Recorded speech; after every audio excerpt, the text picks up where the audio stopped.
have a videos come from Bar-Natan to tell us about towards the categorification of the Turaev Viro TQFT. All right. Great. Yeah, thanks for the introduction. Thanks for the invitation. It's always a pleasure to come to Berkeley. All right. So the plan is to talk to you about some results towards categorification of the Turaev Viro TQFT. I guess my instructions were to try to make this talk as accessible as possible.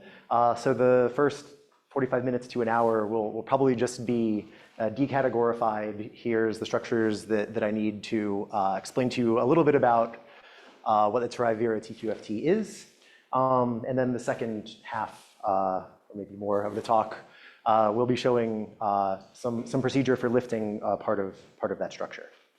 Okay, so maybe the first thing I should do is define what I mean by a TQFT. I'm a mathematician, so I'm going to give the mathematical definition. So what is this? This is going to be a functor from some category of cobordisms. Let me call it cob n plus 1, to the category of vector spaces over a fixed field K. I want this functor to not just be a functor, but to be monoidal, and maybe I should even insist that it's symmetric monoidal. That's maybe a bit much. Let me unpack what this says. This says that if I have an n manifold, it's going to get sent to a vector space. And if I have an n plus 1 dimensional cobordism,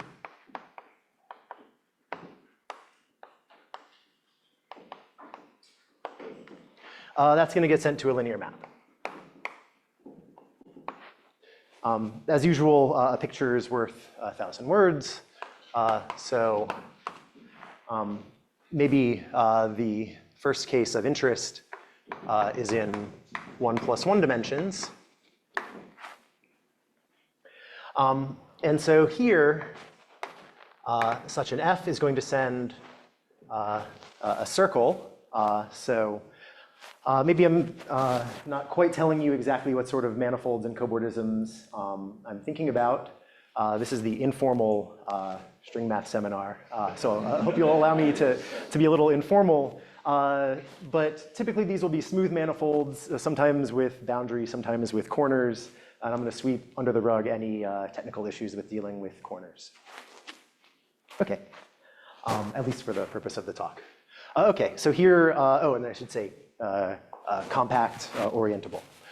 So here's the only connected compact orientable one manifold without boundary. And so this is going to get sent to some vector space that I would call A. A is kind of a funny letter to denote a vector space by, until you realize that part of being a symmetric monoidal functor is that disjoint unions of manifolds over here should go to tensor products of the corresponding vector spaces. So 2 circles is going to go to a tensor product of A with itself. Any undecorated tensor product today will be over the field K. It's present at the moment. And more elaborate tensor products will be appropriately decorated. So I see that this pair of pants cobordism gives me a multiplication map from A tensor A to A, so A for algebra. And in fact, you can think about cap, cup, and the other pair of pants cobordisms together with what's required of being a functor. And that will tell you that in fact, A here needs to be a commutative Frobenius algebra.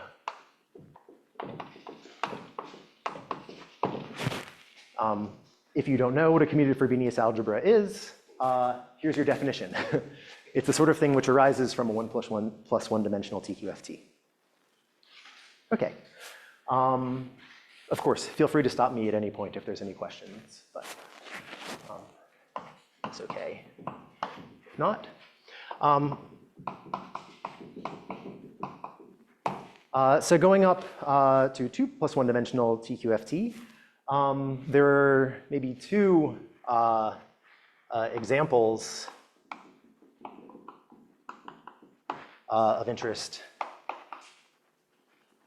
to this talk is the Wedrich and Turaev TQFT, which from now on I'll denote as RT, and the Turaev Viro. Sorry?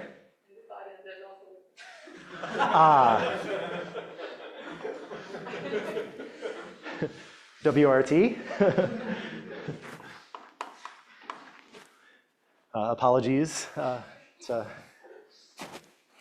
Dr. Witten. But maybe what I'm about to qualify this with will give me an exit to the hole I've dug myself into, is I want to say that these are defined using the quantum group associated to a simple complex Lie algebra at an appropriate root of unity.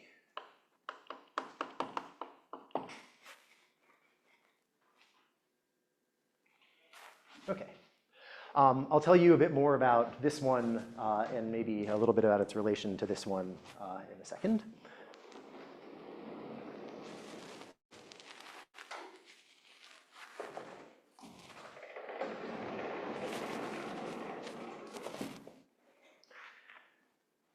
Okay. So you might ask what happens when we go up to 3 plus 1 dimensions. And here, a very influential conjecture of Crane and Frankel from '94 says the following. It says that there should exist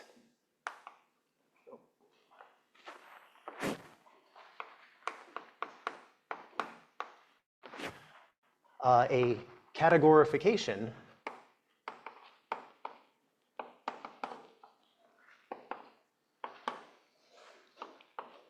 of RT, sorry, WRT or Turaev Viro in the form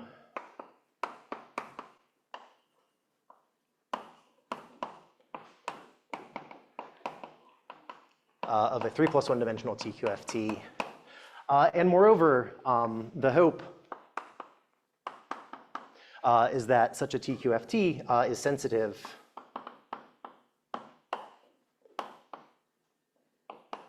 to smooth structures in 4D. This paper is often cited as the birth of this field of categorification. And I actually saw a blog post that claims that this is the first place that the word categorification appears in the mathematical literature.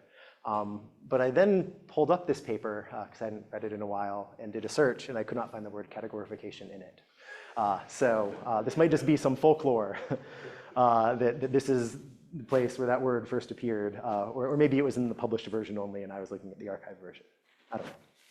Okay. So this is sort of a motivating conjecture for, well, at least my entire mathematical life, and I don't know, it's driven a lot of interesting research over the past few decades. Okay, so today we're going to talk about some progress here, some recent progress here. It appears in the archive preprint that was posted last week. And I should have mentioned at the outset that everything I'm going to say today is joint with my collaborators, Matt Hogancamp and Paul Wedrich. Okay, so today, some progress here. And let me discuss a little bit about the approach.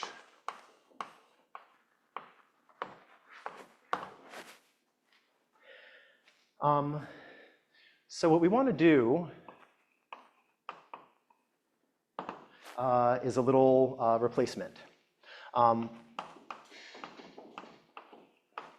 So I'll use sigma throughout to denote a surface, always compact, always orientable, sometimes with boundary.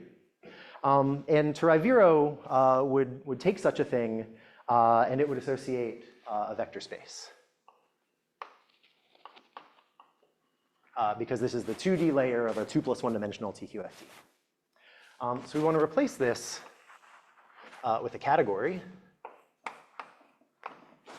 C of sigma. And it will turn out that this isn't just any old category. It's going to be a category with some more structure. It'll be a DG category. So Hom spaces in this category are going to be chain complexes. We'll discuss a little why. Great. So then Turaev Viro would also tell me that if I have a cobordism, let's say M3,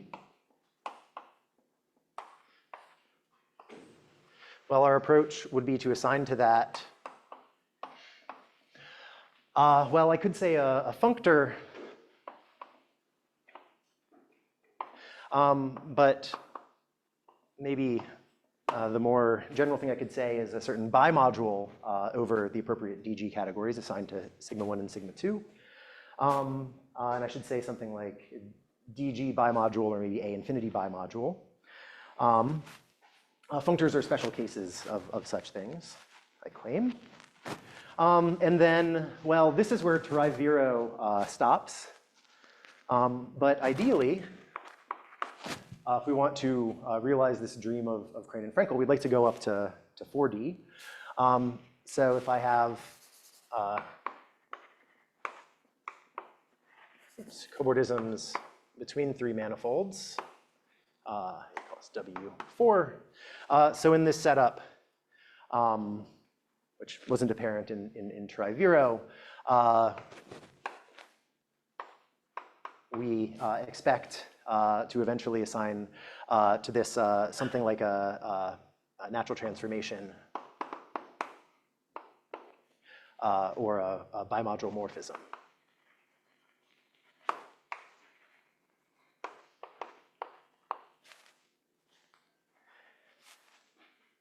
Okay, so the idea is that if you replace this vector space with a higher categorical version, you don't have enough room to extend upward and eventually assign something interesting in 4D. I should say that a special case when, I guess, M3 happens to be empty, bimodule over the appropriate DG category there is really just going to be a vector space. And so a bimodule morphism is going to look something like a linear map between vector spaces, linear map between boring vector spaces. So this is sort of the right categorical level to assign a number, numerical invariant to a 4-manifold. Okay, but maybe even a little higher. We'll see. Okay, great. So today, progress here. And so today,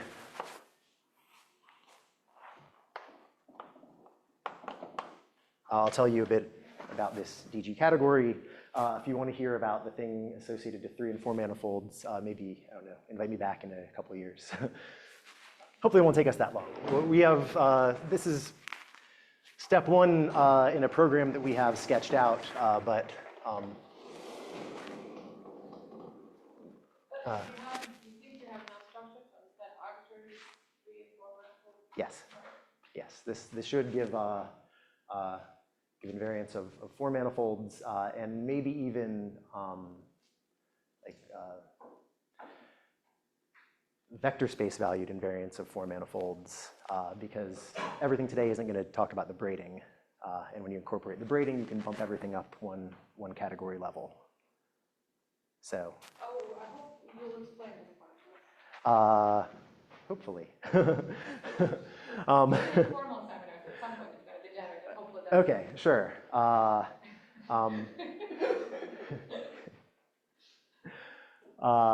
The braiding is it's hard to rigorously prove something's a braided monoidal 2 category. I don't understand. But that's part of the eventual program. Okay, so because I'm out of room on that board and I want to keep my boards nice and tidy, I'm just going to say the next thing in words. So the Turaev Viro TQFT is associated or is built out of structures associated with the Jones polynomial, namely the temporally Lieb algebra and its relatives.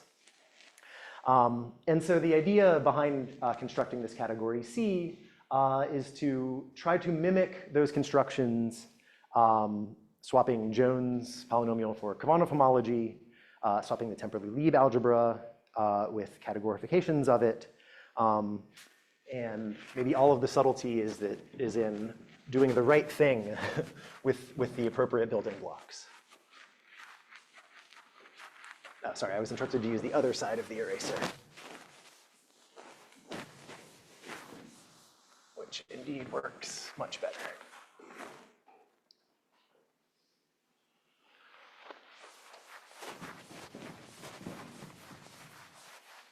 Okay, so again, the first bit of the talk is going to be recalling the construction of Turaev Viro, and that involves saying a bit about temporally Lieb category. So yes, this is section 1, temporally Lieb,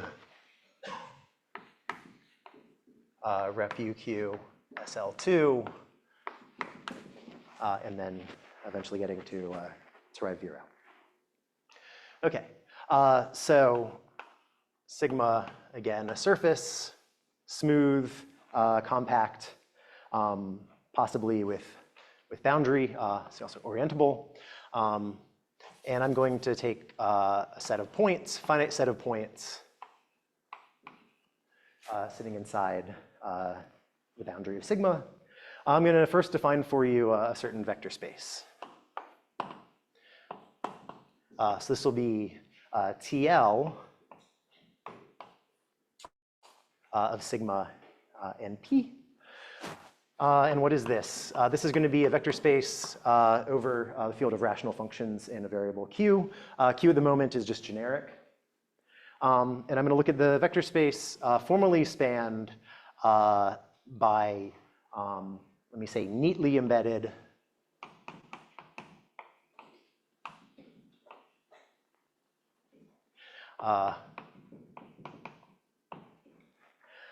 one manifolds, I'll call them T, because I think of these as being something like tangles living on my surface, but they don't have any crossings because my surface is two-dimensional, so I don't have the extra dimension for crossings. So neatly embedded one manifolds T sitting inside sigma, where the boundary of T is exactly these points P. So let me go ahead and give an example. So I'm going to try to draw the topological gadgets like tangles and eventually cobordisms. When they're embedded in a thing, I'm going to draw the thing they're embedded in white and the tangles and cobordisms themselves in green. But then when I don't care about the thing they're embedded in or where it's implicit, I'll probably just write them in white to save from having to pick up the green chalk every time. Okay, that's a long way to say, here's an example of an element of this vector space with the indicated P when sigma is a disk. But there's some relations which I'm going to impose. So I'm going to allow isotopy rel boundary. And I'm going to say that if I see a circle, and that circle actually bounds a disk on my surface, then I can replace that with quantum 2, which is just shorthand for Q plus Q inverse. Okay, so for example, this thing would equal quantum 2 squared times this thing, all living in TL of the disk with the indicated points. Okay. Do I want to even mention the minus sign? Okay. So there's two variants that you can work with here. You can put a plus sign here or a minus sign. I'm going to write plus minus It turns out that decategorified, the minus sign is the more natural thing to work with, but that poses problems for categorification. So let me say there's a subtle plus minus sign issue, and if you want to chat with me about it afterwards, I can wax poetic about these signs on end. Okay, great. So here, there's just a vector space that you can assign to a surface. If you've ever heard of the Kaufman bracket skein module of a surface, that involves doing something involving a thickened surface and honest tangles in there. It'll be equivalent to this because the Kaufman bracket tells you how to take a crossing and express it in terms of planar things. Okay, but this is only a vector space at the moment. There's no algebra structure because I can't stack unless I have the extra dimension. Okay, so just a vector space. But there's going to be a theme today, which is if I take algebraic gadgets associated to certain topological gadgets and incorporate some stratification, I'll get more structure.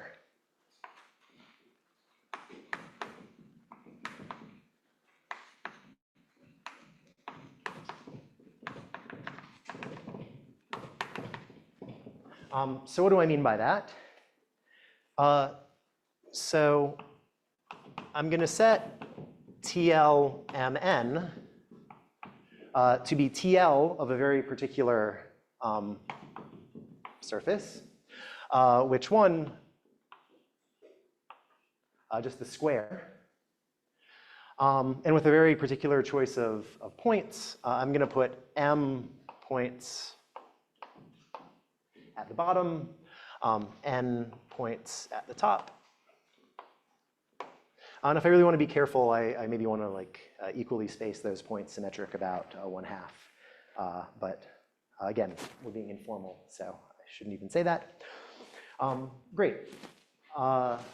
So what you can see is I've just taken the boundary of a disk and I've stratified it to have some distinguished corners and some distinguished one submanifolds. Okay, but by doing so, this gives me a linear monoidal category that I'll denote TL. Objects here are just going to be natural numbers. For me, 0 is a natural number, so I could have empty boundary, either top or bottom if I like. And what's the space of morphisms between a pair of natural numbers? Well, I've already told you, it's just TLMN.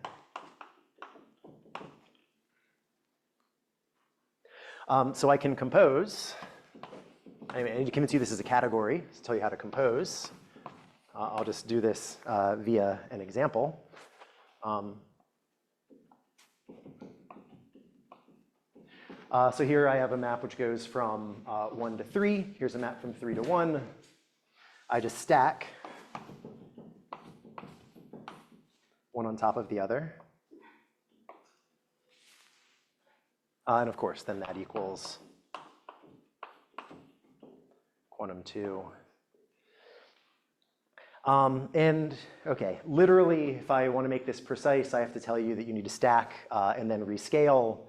But it's possible to strictify everything here, and I won't say any more about that. Okay, but this should also be a monoidal category, so I should see some way of taking tensor product. I'll tell you how to tensor product morphisms, and then it'll be clear what the tensor product of objects is. And so tensor product is just placing diagrams side by side, gluing in along the vertical boundaries. So this would be something like this. Okay, and so tensor product of objects is just adding the numbers.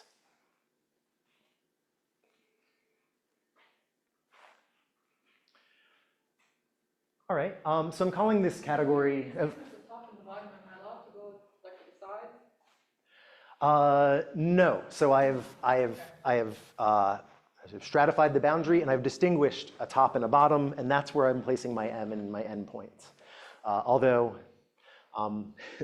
some big idea later on in this talk is that doing stuff at the sides is also of utility, but that'll come later. This is a linguistic thing. Are you stratifying the boundary or are you stratifying the vector space? I'm stratifying on the topological side of things. Yeah, so I have a disk with its boundary, and now so I see sort of a 2D thing with a 1D thing, and I'm introducing extra structure. I'm picking out some 0D things in the 1D thing, and so I see sort of a 2D bit, some distinguished 0D bits, and some 1D bits that connect them. Okay. One more thing, let me explain the reason why I'm calling this category TL is because if you look at TL and N, this is the endomorphism algebra of the object N. So here it's an algebra, and this is the temporally Lieb algebra.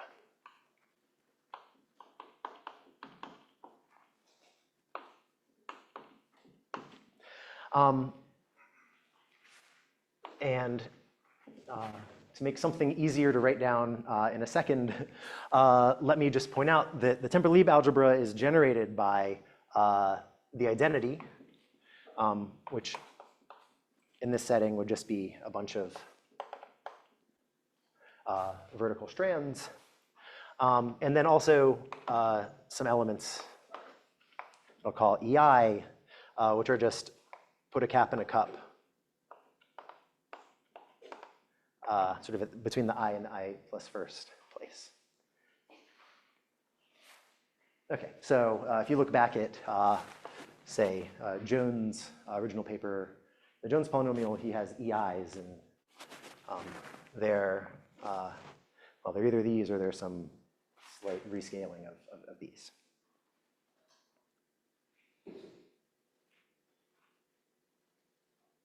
Great.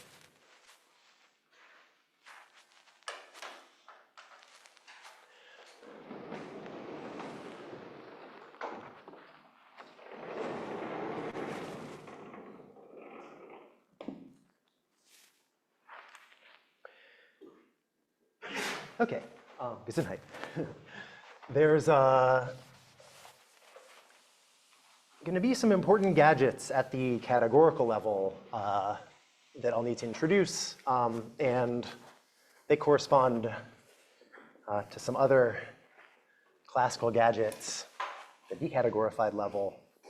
So let me introduce those now.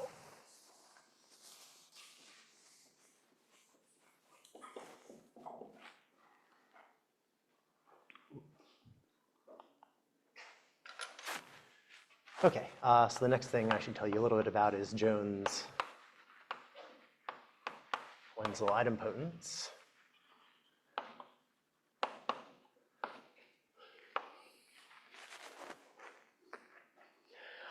So what are these? These are going to be some elements in TL and N, so morphisms in this monoidal category TL that have some special properties. So I'll denote these P sub n. They live in TL and N, and they're characterized by the following properties.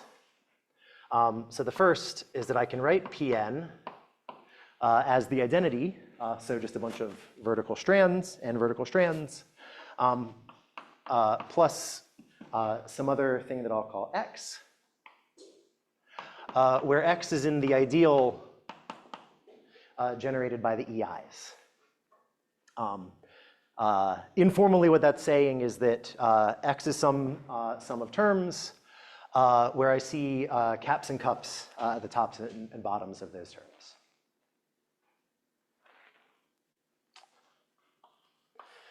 The second crucial property about Pn is that it annihilates things like this X. So Pn annihilates this ideal generated by the EIs on both sides.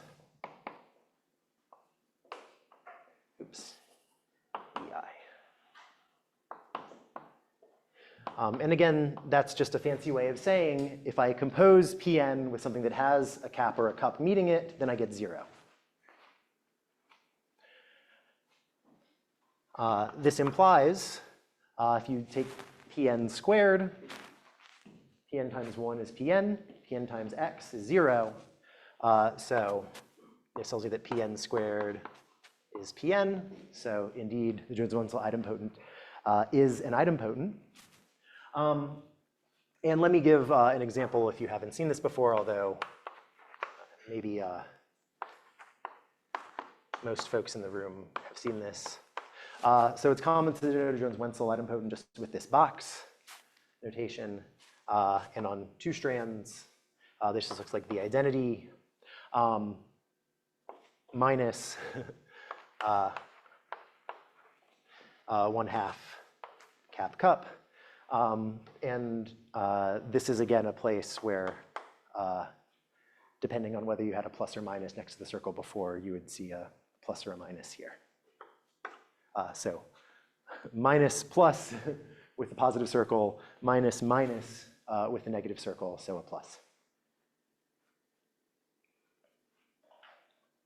Okay.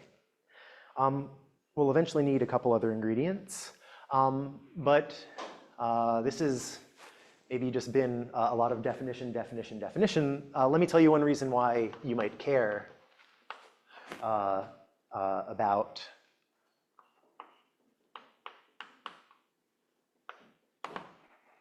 this category TL. Well, I can do some abstract nonsense to it and form this thing called car of TL. So this is some sort of completion.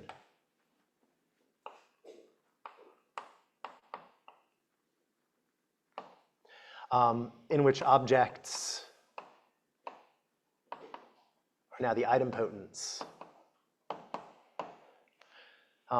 So every object I had before is still an object here because any object had an identity morphism. Identity morphisms are idempotent. But now I might get more objects. So it's some formal thing. And it turns out that this category, Karoubi completion of TL, is equivalent to a category that shows up in representation theory. It's the category of finite dimensional representations of quantum SL2. And now really I should put a minus here if I was working with a positive circle value from before. And again, if you want that minus to not be a minus, you could swap your circle value to minus from before, and then that would be a plus. So lining up the combinatorial gadget with the representation theoretic gadget has, in the words of Peter Tingley, a minus sign that used to annoy me. There's a paper actually with that title on the archive if you want to learn about this minus sign. This is generic Q for the time being.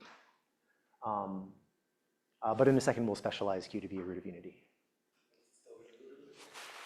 It's still true at a root of unity. It might depend on what you mean by representation theory on the right-hand side. So there's different versions of the quantum group at a root of unity. The thing that becomes true is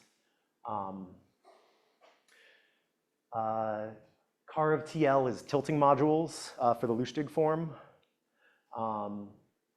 And therefore, the relevant thing in a second will be the semi-simplification of car of TL will line up with the semi-simplification of the category of tilting modules on the right-hand side, which is the relevant thing for defining Turaev Viro.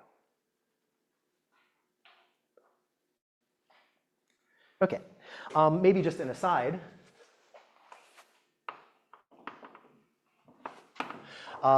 This category is braided, as was known, I guess, to Reshtik and Turaev, and maybe even earlier. So the braiding here gives link invariance. And if you pass that through this equivalence, this gives you the Kaufman bracket formulation for the Jones polynomial. Your answer to the question, is it your categorification will depend on which root of unity or not? We will not be working at a root of unity at all. So for Turaev Viro, you need a root of unity. For the things we're doing today, you actually don't need a root of unity. I could comment a little bit on why that's the case. Maybe I'll do it. The future theory will depend on the root of unity or not? Everything that we are doing should not require working at roots of unity, but potentially someday it will merge with what folks are thinking about in categorifying at roots of unity, and maybe that will categorify Wedrich and Turaev.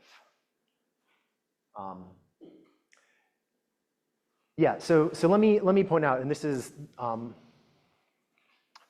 a somewhat subtle point. So this category is a braided monoidal category, but everything that's going to go into the construction of the Turaev Viro TQFT does not involve the braiding. So we're going to take this category. It is braided monoidal, and that goes into defining the Wedrich and Turaev TQFT. But the braiding actually plays no role in the Turaev Viro TQFT. So we're going to take this category, we're going to pass through root of unity, we're going to forget that it's braided, and the braiding is now out of our mind for the rest of the day. Eventually, everything I'm telling you today will also incorporate the braiding, but braided monoidal two categories are more subtle gadgets than monoidal two categories, which is the reason for thinking about Turaev Viro at the moment and maybe not a WRT. Okay, but I just want to put this in some context in case there's any young students in the room. This is the theorem which tells you that you should expect a nice hands-on description of the Jones polynomial. Of course, it's a post facto justification for that. Okay, there's one more gadget that eventually we'll need categorical versions of. And this is something that you don't maybe think too much about, or maybe classically haven't thought too much about. So what are the Jones-Wenzel projectors from the perspective of the representation theory? They're just projection onto a highest weight irreducible summand in a tensor product of the defining representation. But I could ask for analogous gadgets projecting onto other summands of tensor products of SL2 representations. And one thing that will be really important for us today are what I like to call the bottom projectors.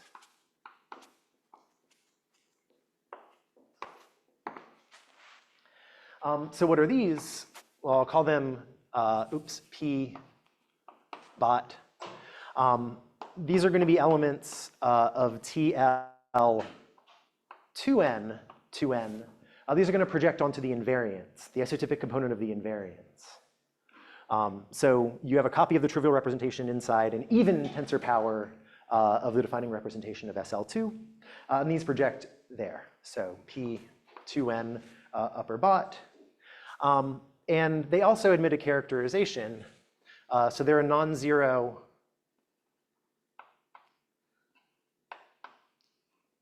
idempotent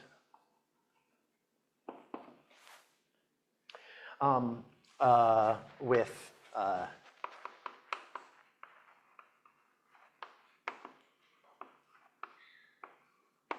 through degree 0. And that doesn't exactly pin them down, but this should be sufficient to get an idea of the sort of thing that we're talking about here. Maybe if I say central and then all of that, we have pinned them down. But let me just give an example. So I'll denote them with a box with a 0 in it to run either they're through degree 0. I haven't defined through degree, but it'll be clear from this example what I mean.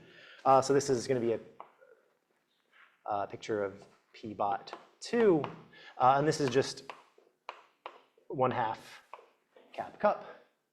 And by through degree 0, I just mean that every diagram which appears when writing this as a linear combination of of embedded one manifolds has some line I can draw where nothing, straight through the middle where nothing crosses. Okay. And otherwise, you have none of these. Sorry, how many of these do we have? Yeah, for 2n, you get n copies of that. Uh, Side by side. no, in 2n, I mean, I'll have things like Oh, I see. like this, and maybe even some terms like this. But you can write down a sum of all things that have top and bottom, some cap or cup diagrams like this, and then you can compute what coefficients you need on each of them for it to be idempotent. And so that'll be the thing. Okay, so these are projections onto the invariants.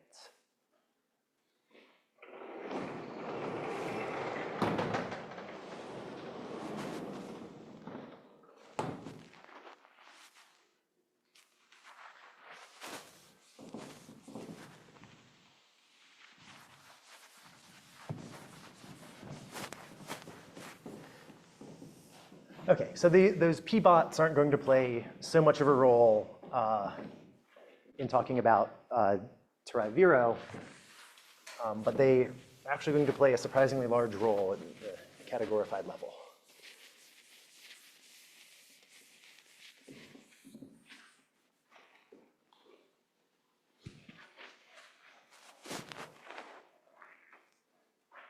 Okay.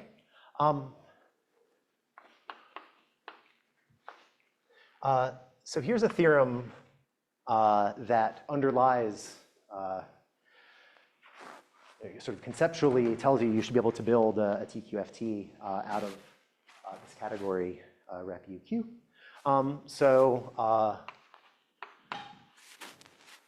This is a theorem of Reshchik and Turaev, but maybe in this formulation, Barrett and Westbury defined this notion.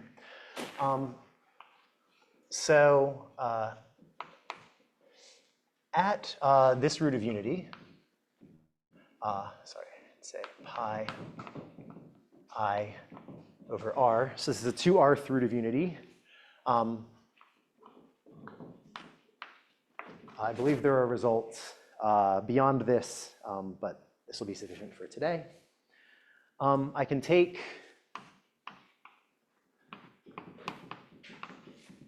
this category. Now, this category at that root of unity is no longer semi-simple. And so we need to pass to its semi-simplification.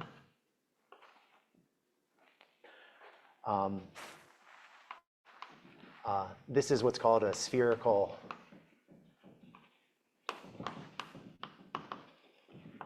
fusion category. By the way, when you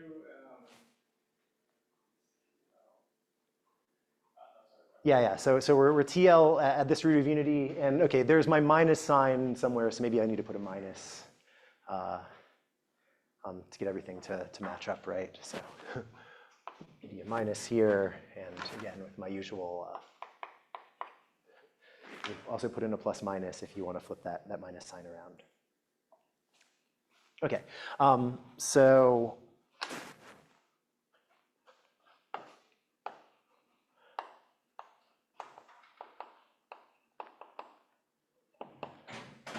This is the semi-simplification. Maybe I don't want to go into details about what that involves, but happy to discuss. Yeah. Am I allowed to take direct sums in TL? You're allowed to take direct sums in TL. Let me think for a second. I mean, usually one applies categorification like a linear category. Yeah, okay. So TL is a linear category. Maybe, let's say, I'm going to tacitly additively complete at will behind the scenes all day long. When you additively complete, is this character TL, is it like finite dimensional? Finite dimensional representations of quantum SL2. Yeah. Sorry, so maybe I'm secretly doing an additive completion somewhere. But the additive completion is kind of like a small thing. Additive completion is yeah, it's a. You don't put all in one. Nope, you add in finite byproducts, and that operation is idempotent. So if you do it a bunch of times, you stick with the same thing. It's a very small completion. Yeah. Car is a bigger completion. It adds in objects for all of my idempotents. And now, yeah, we want to. I mean, just to clarify the last time, we're not discussing the Verma. There are no Vermas anywhere in the story today. It's just finite dimensional representation theory. Yep. Okay.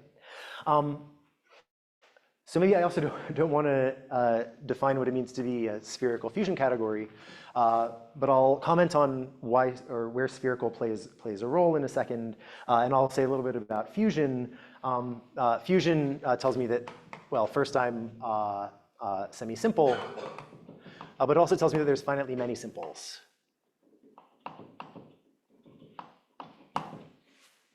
In this case, these will correspond to P0, P1, all the way up to PR minus 2.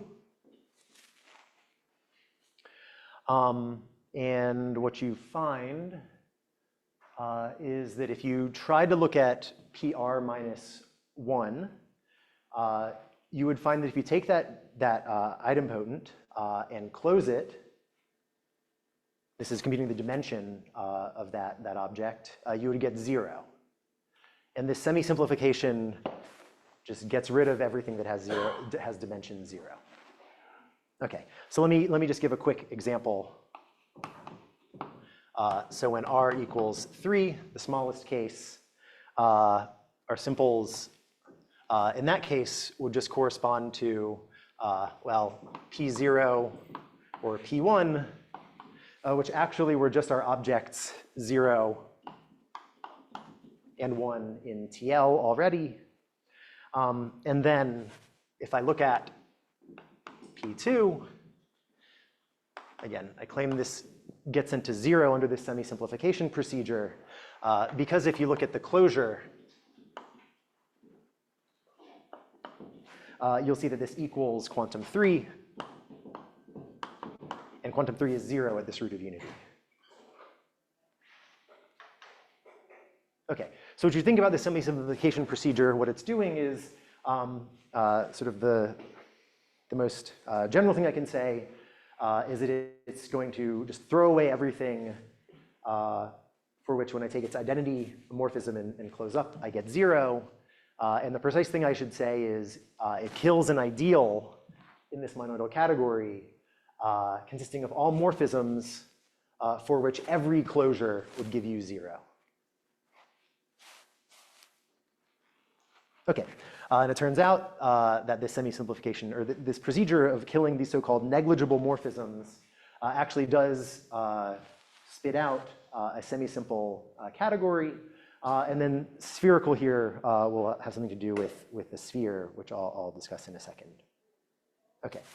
So this theorem is the composition of the Fock-Ford theorem with our detailed knowledge of PSL2, or is it proved directly in the kind of definition?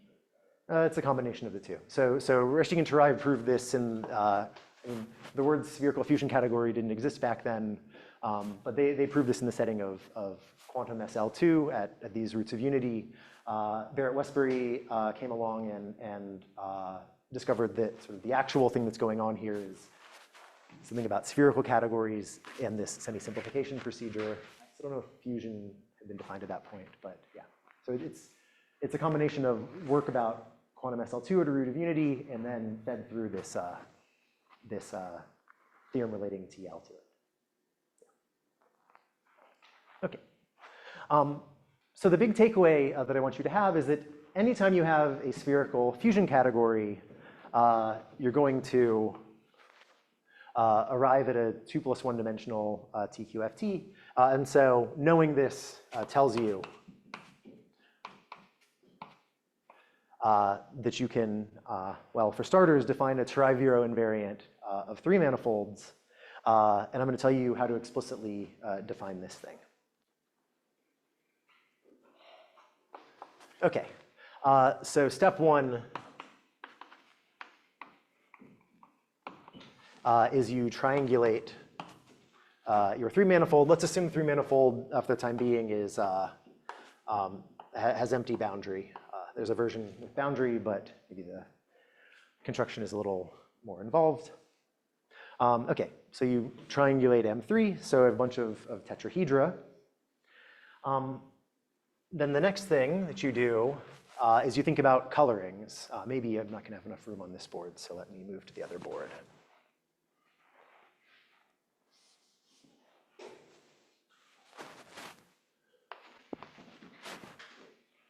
So the second thing is we think about colorings.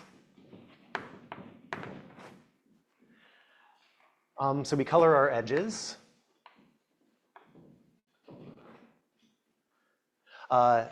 Using this palette of colors that indexes the finitely many simples.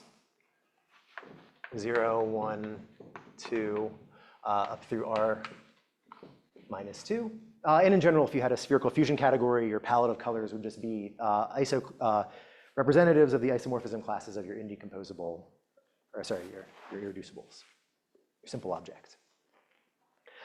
Okay, so we'll color all edges in our triangulation so that if I look at any triangle, have edges labeled K, L, and M, I want L to be less than or equal to M plus N, and then all permutations of that equation. So also M smaller than L plus N and smaller than L plus M. And then I also want to make sure that the sum is even. And I claim once you've done that, you can define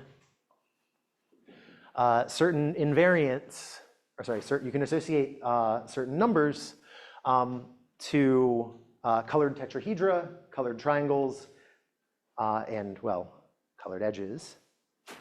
So we get values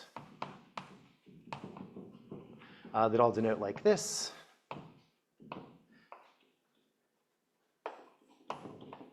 So this will be a value of a colored tetrahedron.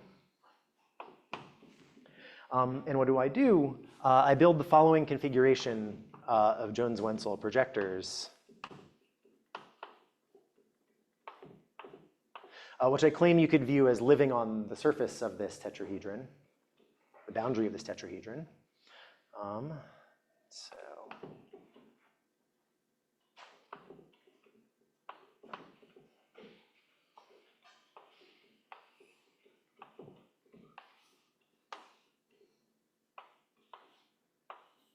Okay, and so some of the labels here are L, M, and N, and then there'll be some labels on the other edges telling you how big of Jones-Wentzel projectors to put in. And now I can tell you what spherical means. I claim that this network of Jones-Wentzel projectors, I really drew it on the surface, or on the boundary of this tetrahedron, which is a sphere, and I flattened it into the plane. And I made some choice into how I flattened it. And so spherical here really just tells you that it doesn't matter how you flatten it, you'll get the same number out at the end. Okay, and then there's also a value theta, which will be a value associated to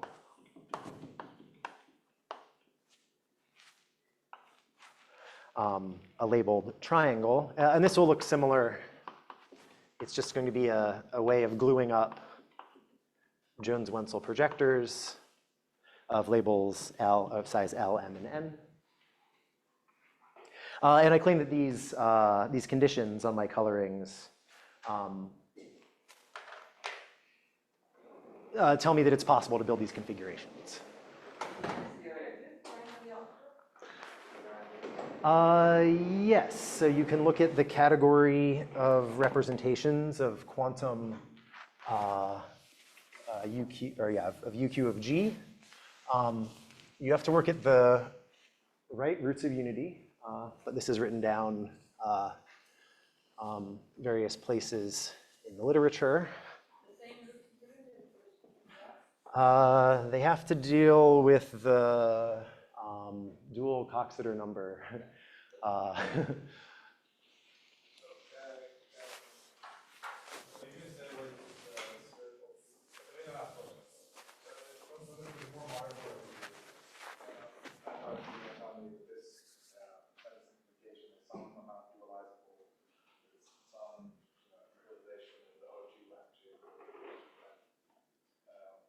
What does that correspond to in this discussion?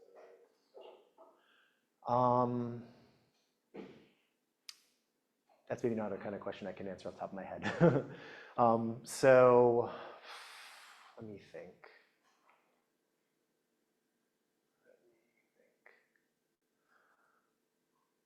Yeah, so somehow this is the category that I'm associating to, I mean, some of this is the category associated to a point. And so I guess spherical fusion categories, there's going to be some category where those are the objects. I'm trying to think who has sorted this out.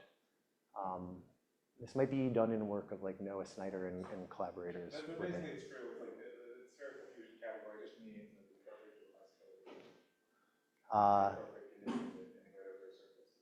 I think so, but I'm no expert in maybe at least recall, what is fusion category?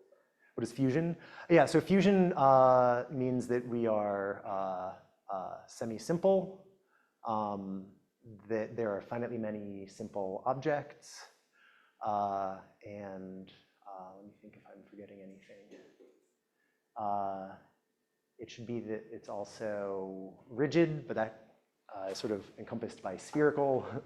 So you should think that it's a monodal category with duals that is semi-simple with finitely many simple objects. And I don't think I've forgotten any of the words that are encompassed in fusion. Yeah. Great. Okay.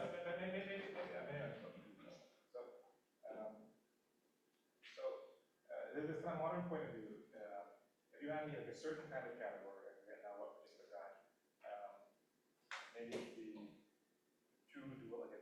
fully dualized. Yeah, dualizable object in some, yeah, appropriate higher category. And then you produce some 3D TQFT. Mm-hmm. But maybe you can remind me now. So the Reshtikin, there's two stories. The Reshtikin Drive story and this story. Mm-hmm. And Reshtikin Drive story will tell me that from some like graded canonical whatever, Mm-hmm. produce such a thing. And this time with some other kind of thing, I can also produce such a thing. Yeah. And then there's two different procedures for producing this thing. Yeah, so Reshtikin Turaev won a modular category. So that's going to be a braided category, braided monodal category with finitely many simples, where the sort of Hom-pairing is non-degenerate. And out of that, you know, in, for example, Turaev's book, he'll show you how to build a Reshtikin or Reshtikin-like TQFT. And so if you want to match the constructions up, if you take the Drinfeld center of this category, I think you see something like 2 copies of itself. And well, that will coincide with a fact I could tell you, which maybe I was planning to say at some point, that Turaev Viro looks like something like modulus squared of Reshtikin, of WRT. So yeah, so the point is, you have this category of quantum group representations at a root in unity. You could remember that it's braided, and then you could try to prove that it's modular. And then there's some theory which tells you how to build a 2 plus 1 dimensional TQFT out of those sorts of categories. Or you could forget that it's braided, realize that it's a spherical fusion category, and that tells you how to build a, in principle, different 2 plus 1 dimensional TQFT. But in this case, they're related. And I think the precise reason why they're related is exactly because if you have a spherical fusion category, you can compute its Drinfeld center, and that will, I think, always be, although I have to remember the right paper to cite, a modular category. And then I think it just so happens here that so there's always going to be a map into the, if I have a braided category and I've forgotten the braiding, and then I look at its Drinfeld center, there's always going to be a map from my category into it. I'm thinking of overcrossing and undercrossing as objects in the Drinfeld center. And I think it just so happens that in this case, that map's an equivalence. Yeah.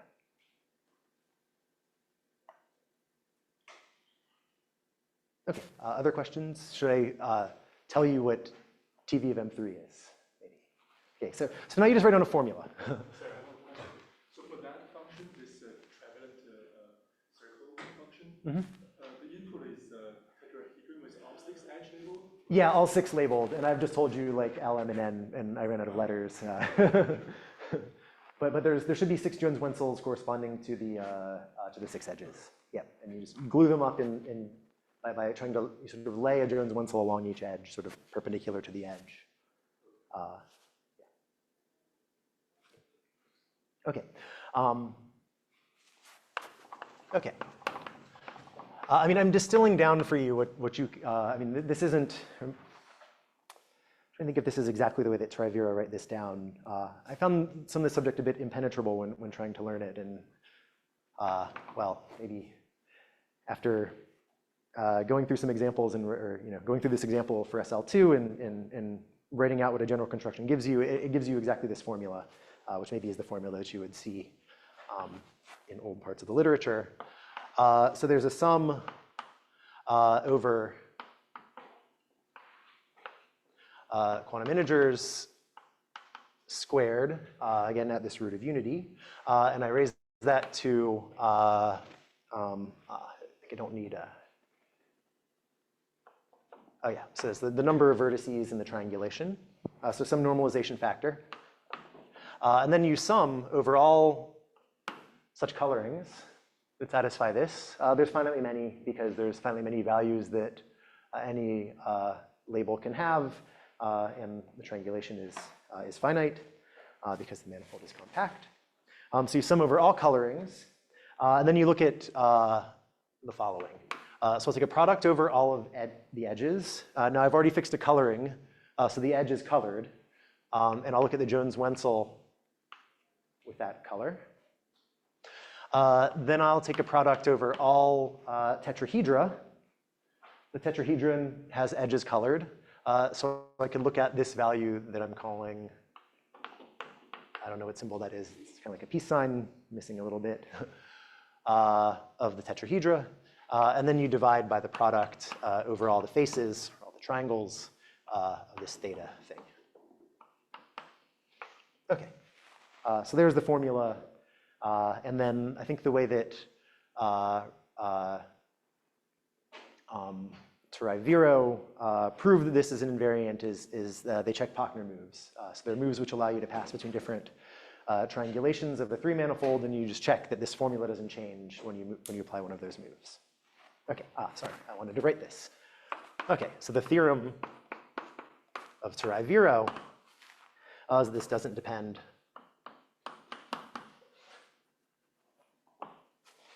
on the triangulation.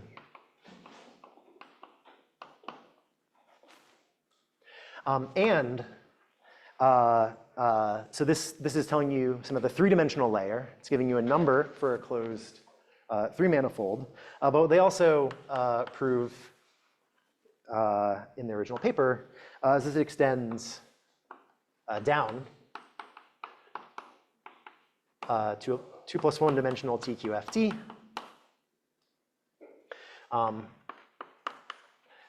With the spaces, so Turaev Viro of a surface should be a vector space. This is going to be spanned similarly by colorings of a triangulation.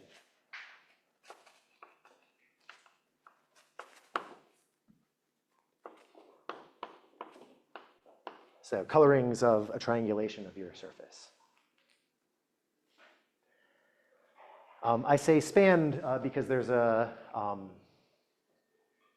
if you just look at that vector space, that's not, if you just look at the vector space with basis, the colorings, it's not this TV of sigma.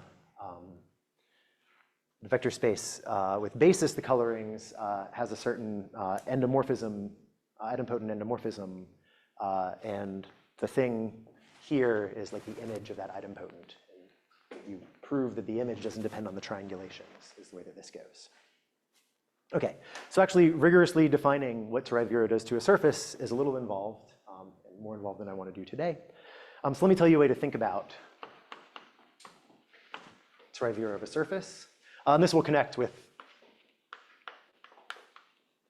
some bits of what we were just discussing. So I think this is maybe a bit of folklore, but it's also written down carefully in a paper of Kirillov, is that if I look at Turaev Viro of sigma, and maybe as stated, I should only be plugging in surfaces with without boundary. But there's a variant of Turaev Viro that allows surfaces with boundary and some marked points on the boundary. I similarly need to work with an appropriate coloring of those marked points. So only on the boundary, but I'm maybe later going to tell you a way to think about boundary marked points in terms of interior marked points. But this is going to, yeah. This will show up later. But yeah, for the time being, it's just same setup as, well, let me just read on the right-hand side. So I look at TL of sigma P. Okay, and maybe technically I should say something like,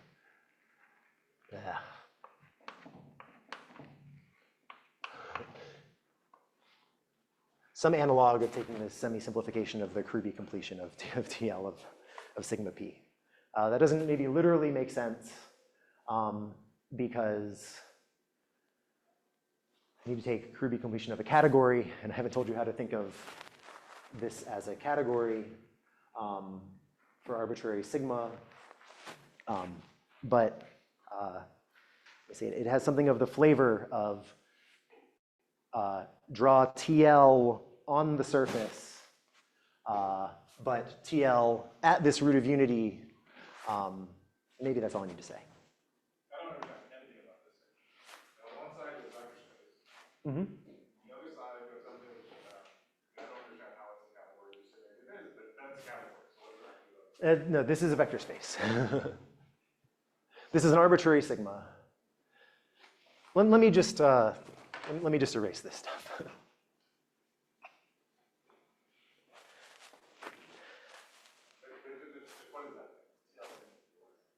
This is what I told you before. So TL of an arbitrary surface with marked points in the boundary is TL diagrams drawn on sigma that meet the boundary at my prescribed points. Sorry? Yeah, and I can remove circles. And what I was trying to maybe encode with like saying SS of car here is that I want to allow my points of the boundary to maybe now be colored by Jones-Wentzel projectors. By Jones-Wentzel projectors.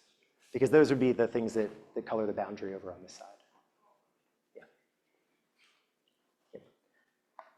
I mean, the precise thing that Kirillov says is that this thing is isomorphic to the string nets of the Levin-Wen model associated to that spherical fusion category.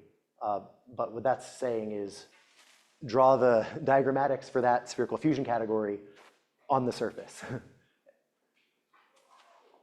this have anything to do with this particular spherical fusion category? Is it the thing that you said follows? Let me think in what generality Kirillov proves this. I think Kirillov proves this with input spherical fusion category. Yeah. And is something which only makes sense with boundary? No, so boundary could be empty, in which case there's no P. Okay, and so how does this work? Do you allow circles or Circles, on there's a relation in TL that removes circles, but only the circles which bound a disk. So like an essential circle in a torus is just, it stays. Okay, and so the point is just that a coloring over here, once I've triangulated sigma,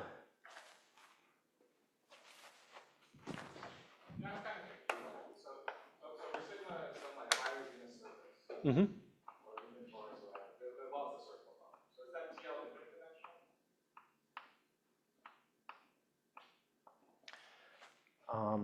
Let me think. TL infinite dimensional.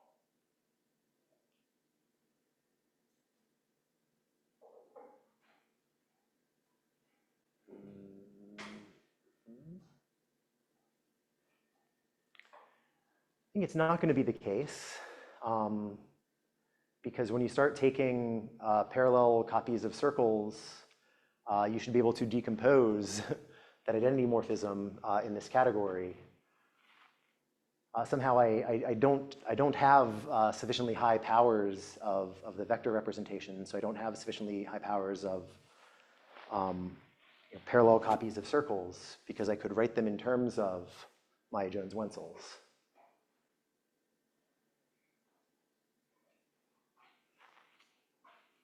That's what I want to say.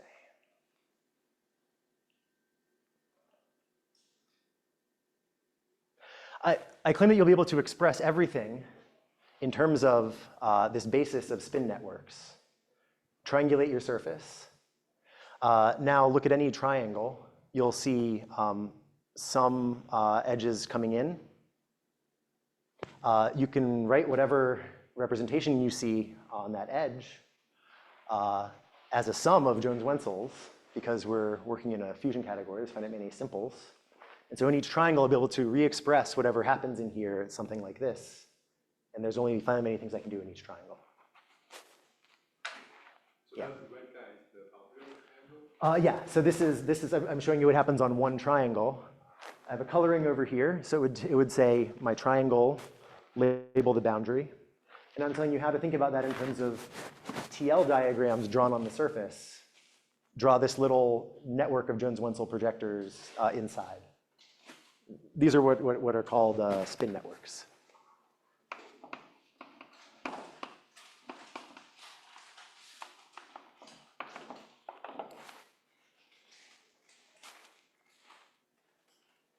Okay. Do you sum over all the coloring?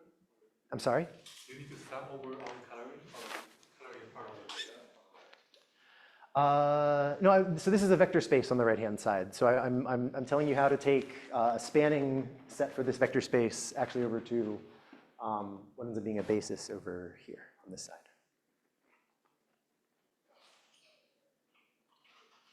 Did you just pick one triangulation? You can pick one triangulation. So for each triangulation, this would produce a different basis for this vector space. But they'll all be equivalent. Yeah, I mean, the vector space is what it is. Okay. Yeah. Different ways to pick. Yeah. Yeah. Okay. It's almost time to start categorifying. Hopefully I can talk indefinitely.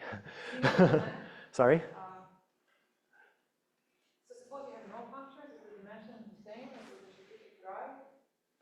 The Verstegen Turaev invariant of the surface. Oh, yeah. I don't know a formula for that off the top of my head. There's a formula. I'm sorry? There is a known formula. There's a known formula? The Berkeley formula. I mean, this the three-manifold invariant here is just the modulus squared of the Verstegen Turaev formula. And so I'd have to think about how the surface invariant relates to. It's going to be something, yeah. It's going to be something that looks like the square of the thing. Okay. Sorry, maybe naive question. So given this spin network of the projector, how do I produce a vector space, or how do I produce a? How do you produce an element of this vector space? Yeah, so remember this vector space is just Temperley-Lieb diagrams drawn on sigma meeting my boundary P appropriately. So take this in each triangle and now glue them all together around your surface. The vector space is just diagrams. Yep, it's spanned by diagrams on sigma. No relations. There's relations that a circle that closes or that bounds a disk is is quantum 2. And there are relations sort of implicit from taking this from working at this root of unity, which for example would kill in this case a Jones-Wenzel 2-colored circle when R is 3. And so those relations sort of propagate. I think this was maybe at the heart of Vivek's question. Okay. To wrap up the background on Turaev Viro, let me just point out that because there's a TQFT provided by Turaev Viro, it gives a certain bilinear form.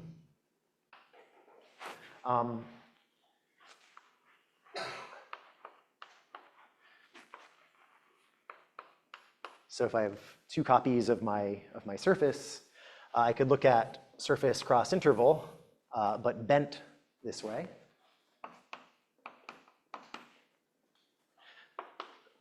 So down here,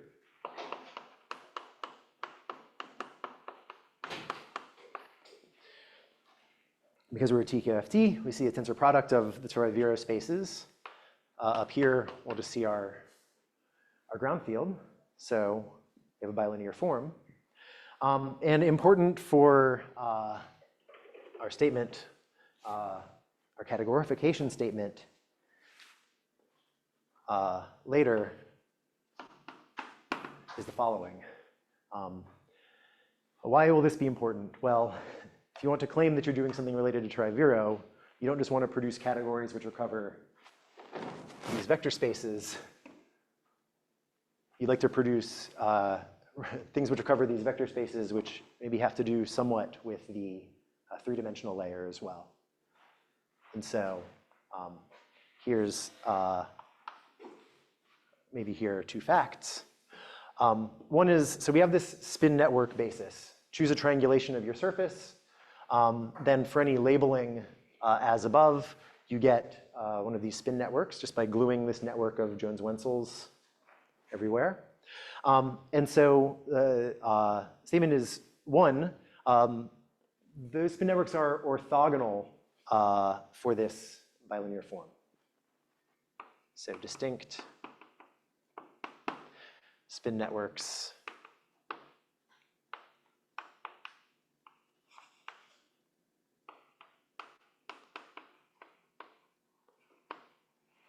are orthogonal. Meaning I take 2 spin networks that arise in this way. If I have boundary points, I have to have the same coloring at the boundary. But I might have different colorings of the triangles. It might be a different, there are multiple colorings, which will give me spin networks. So if those colorings differ on any edge, yep, so fix a triangulation. And now fix your boundary data if you have it. Now there are many spin networks potentially that form a basis of this space. Different ones are orthogonal with respect to this bilinear form. And there's also a formula for the self-pairing.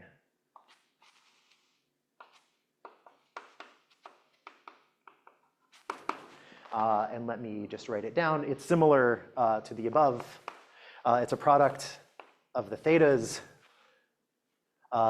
divided by the product of the thing that you assign to the edges.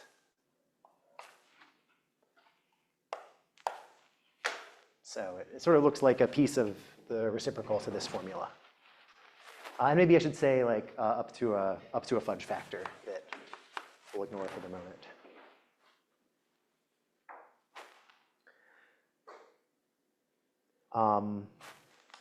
I should give a reference for this formula. It appears in the Turaev Viro paper, but it also appears in a paper of Blanchet, Habeger, Massbaum, and Vogel, that constructs a TQFT from the Kaufman bracket without passing through rep UQ SL.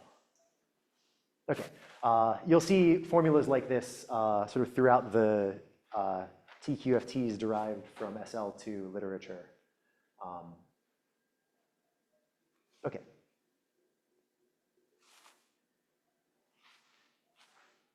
All right.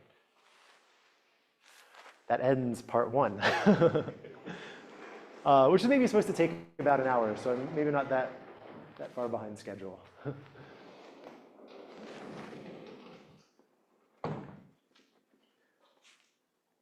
in that example of the Viro that you saw on the board there, the three-dimensional Viro, you just happen to be able to get it to a plane. Mm-hmm. But in general, you won't be able to do that. Right? You have the stuff that goes into your three.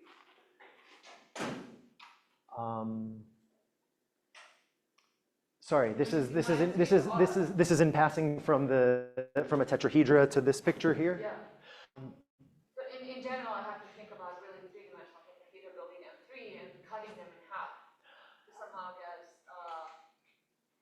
I mean, you'll realize your three-manifold is glued up out of tetrahedra, and then each tetrahedron has a labeling, and just from the labeling you can form this.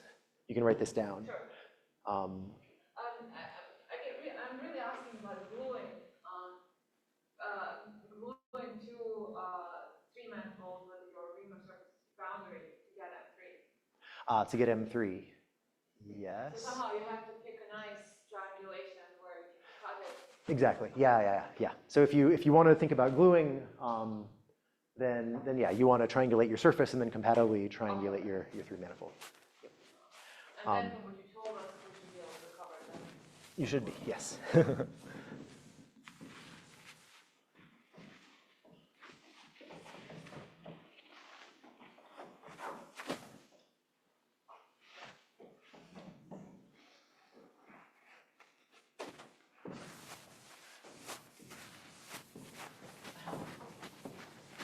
Okay, so now the idea is going to be to categorify everything in sight.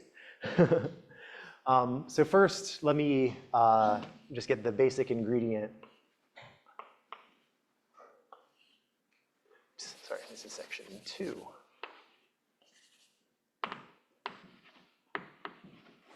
Talking about Bn. Okay.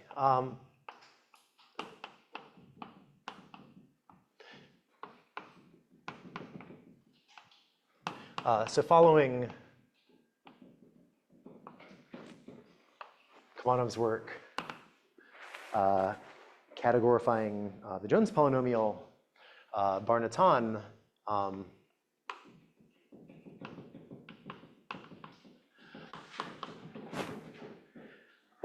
gave a reinterpretation of Khovanov's construction, but which is now viewed as a categorification of this monoidal category TL. And I'll start again with something slightly more general.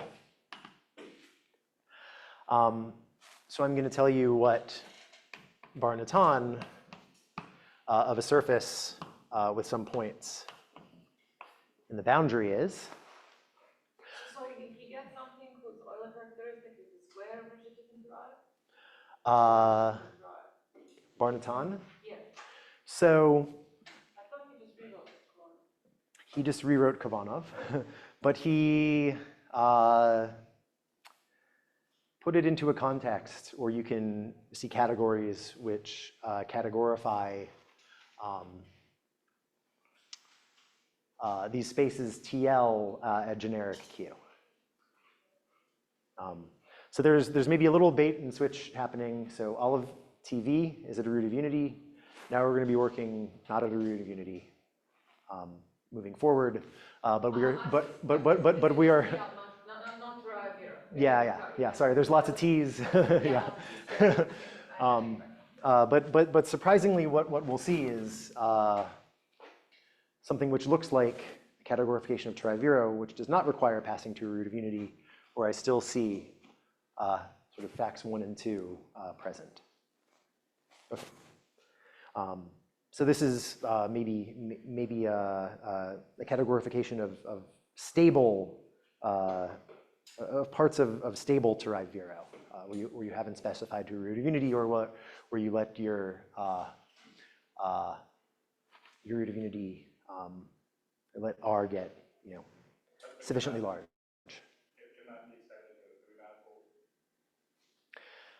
So the decategorified level.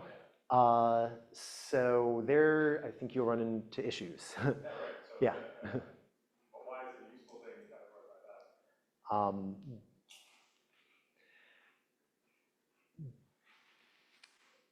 that? So let's see, what can I say?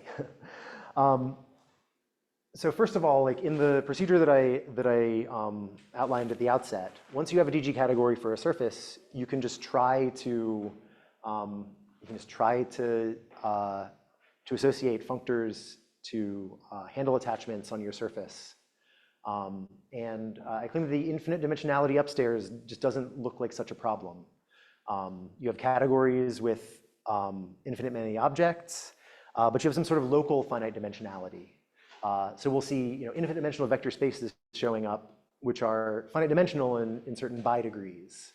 So somehow infinite dimensionality in the graded context doesn't pose so much of a problem.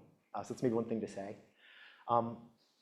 Another thing to say is, Let me ask you a precise version of that question. Let me put another thing up here, which is the trace you get by not trace. You get some map to the field by fixing a filling effect, a handle body of which balance.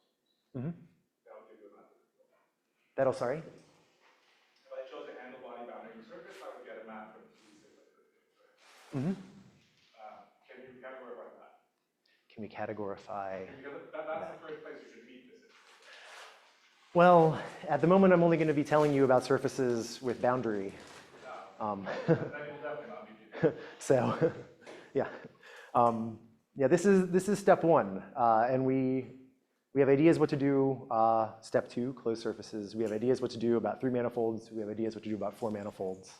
It doesn't seem like anything will stop us from at least getting invariants of 4 manifolds, because there's an existing 4-manifold invariant derived from Khovanov homology, which this should be a more homotopically coherent version of. So we have reasons to expect that nothing will stop us.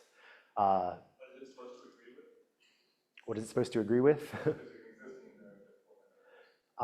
There's an invariant dubbed the Skane lasagna module, defined by Morrison, Walker, Wedrich, which is something involving Khovanov homologies. And that's a very strange thing with respect to this. That categorifies to escape, not to. We still have escape, not to. I mean, that's a 4-manifold invariant, so I guess I don't know the statement of that decategorifies to a Skane. So it's not number, right? Yeah, it's a vector space valued. Yeah. Yeah. I mean, there's no decategorified, there's no 4D layer of Turaev Viro, so there's maybe no candidate to expect for the decategorification. I mean, maybe something that which would be more, yeah, what's something that might be somewhat reassuring. So one thing that you could say is, if I don't pass to a root of unity, I can still think about TL of a surface, and that's a vector space. So I still have a 2D layer of Turaev Viro even before I pass to a root of unity.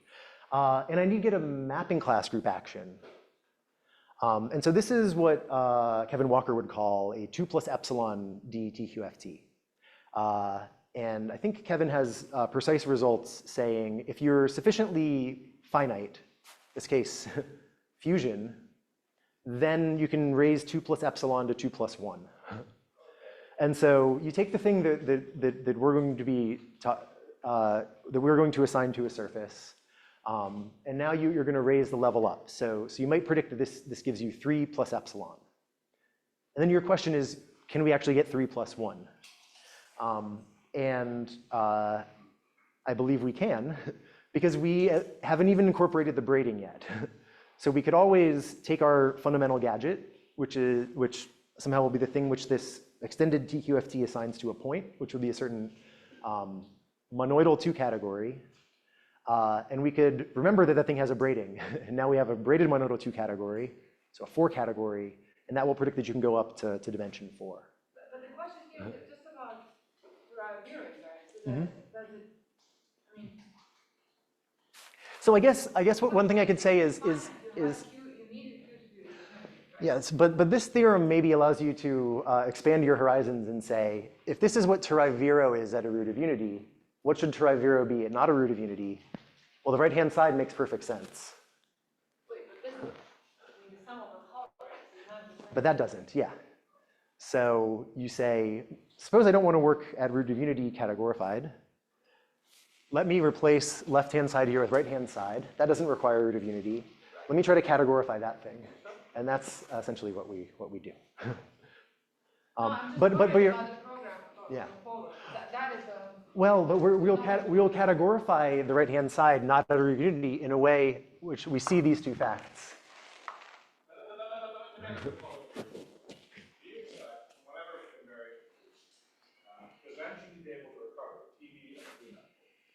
TV over 3 manifold.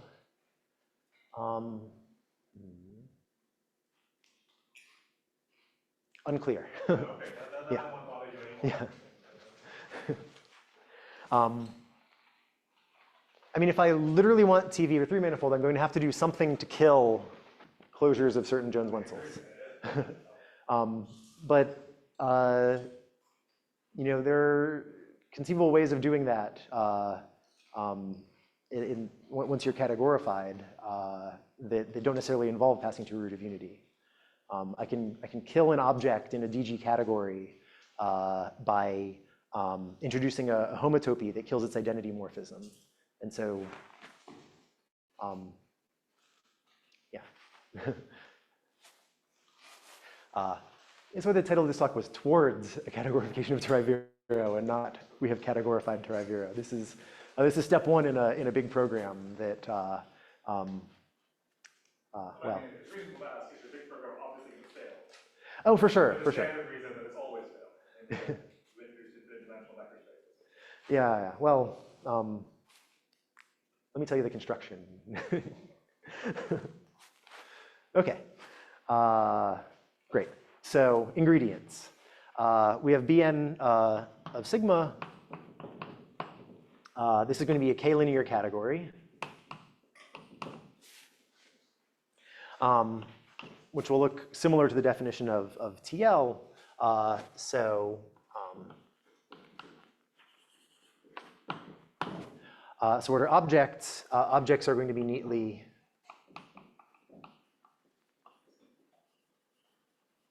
embedded tangles, so neatly embedded 1 manifolds, again meeting the boundary at P, and then morphisms.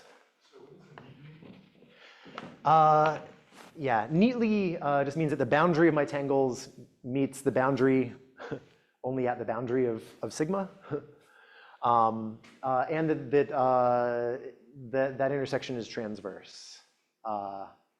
So it tells me that I don't see something like this.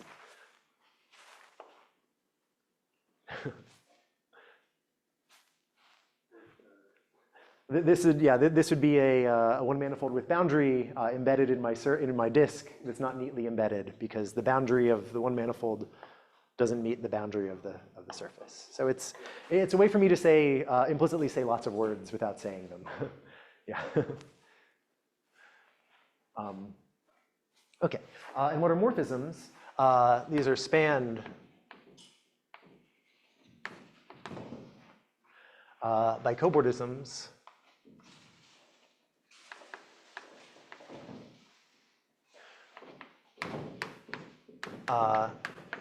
In surface cross interval.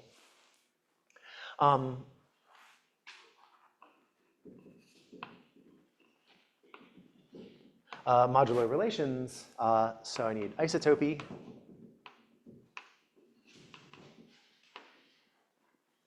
So again, I'll try to draw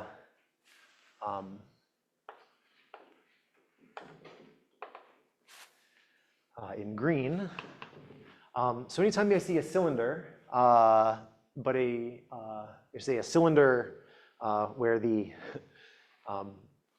inside of the cylinder lives here. So this is like the analog of a disk bounding a circle. I want a cylinder where the inside of this cylinder actually lives in sigma cross I.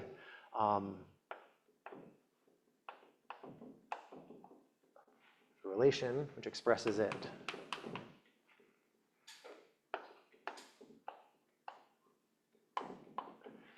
in terms of some cylinders where some surfaces where I've cut in the middle. And then some other relations. If I have a sphere which bounds a ball in sigma cross I, that's equal to 0. If I have a torus bounding a handle body in sigma cross I, replace that value of 2. And then if I have a genus 3 surface, again bounding a handle body in sigma cross I, I get 0. And I claim that these relations are enough to tell you that any other closed orientable surface bounding a handle body in sigma cross I, it's not really on the board, will also be 0, but maybe that's an exercise. Okay. So maybe here's an aside. Okay. Is this about the UQSL2? Sorry? Is this about UQSL2? Yeah, so this, you can interpret these relations as a categorification of the circle equals 2 relation in TL. So here I've rewritten the identity morphism of a circle. As a sum, I claim of 2 orthogonal idempotents. You can check these relations, tell you that these are orthogonal idempotents. So what I've told you is that circle is isomorphic to 2 copies of empty, sort of the middle, the thing through which these idempotents factor through. There's a grading on this category, essentially by the negative Euler characteristic. Well, when there's boundary, I need to incorporate 1/2 the number of boundary points into that grading. And so you can see that this looks like telling me that circle is isomorphic to empty shifted up in degree by 1 and circle in degree shifted down by 1. Okay, so this sort of cooked up to categorify, well, yeah, it was cooked up by Bar-Natan to match what Khovanov did, and essentially Khovanov was cooked up to categorify Jones. Okay, so just as an aside, lost my good piece of chalk. There it is. So I could look at the following representable functor. So I could look at Homs in Bn of the disk with no marked points in its boundary. This has a distinguished, neatly embedded one manifold, which is the empty one manifold. And I could look at maps from that into any other one manifold. This will produce for me a vector space associated to any one manifold embedded in the disk that I put here. And so, well, one thing I claim is that this is insensitive to that embedding. And so this produces for me a TQFT. Vector spaces for one manifolds, linear maps between these vector spaces associated to embedded cobordisms. And it's also not very sensitive to the embedding of the cobordisms. And so just to make contact with where we started, this actually is the TQFT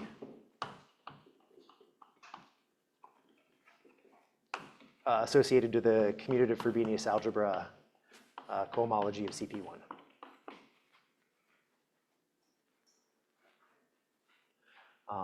Okay, so if these relations look mysterious, I claim that they're a sort of a topological way of encoding the relations in this commutative Frobenius algebra. Okay, And again, just to make some contact with where this came from, Khovanov, through this lens, would tell you how to take a link in S3 and associate to it a complex that lives where? In the bounded homotopy category over, maybe I should say the additive completion of Bar-Natan of empty disk, sorry, disk with empty boundary. And where does Khovanov homology show up? Well, I claim that this homotopy category of Bar-Natan with disk and empty is a really complicated way of writing down the derived category, bounded derived category of graded vector spaces.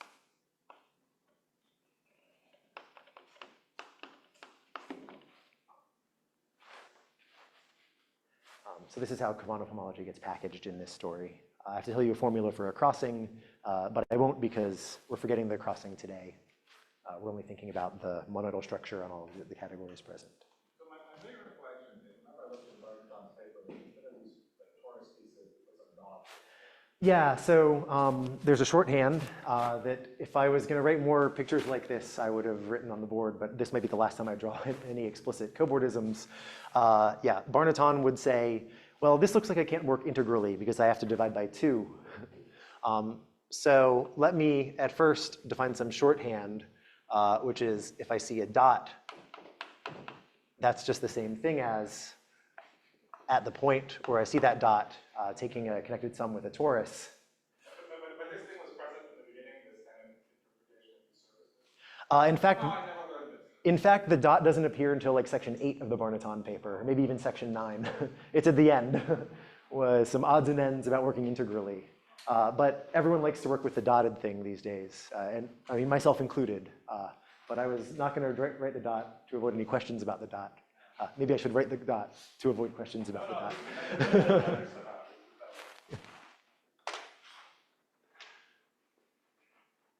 Okay, so if you've seen dotted coboardisms, they allow you to not work, they allow you to work integrally instead of having to work in a setting where you must divide by 2.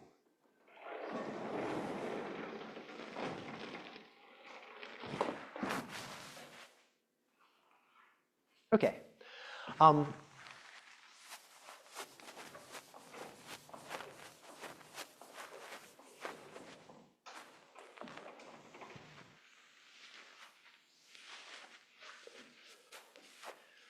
So again, one theme here is that we get more structure, categorical structure from stratifying the topological situation. So I'm just going to follow the similar story from before. Just to make sure, you need to give us a sign. And I won't because it won't play a role today. But there's a recipe which takes a linked diagram and produces for you a complex over this Bar-Natan category. And I'm happy to, yeah. Unless you want me talking for 4 hours, which I'm happy to. But at some point, I'm going to get the the hook off the stage.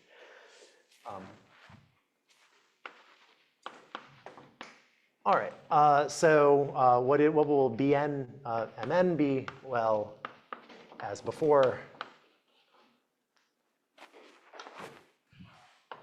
I'll look at the disk presented as a square, mark M points at the bottom, N points at the top. And as before, I get now not a monoidal category, but a monoidal bicategory, 2-category. So there's now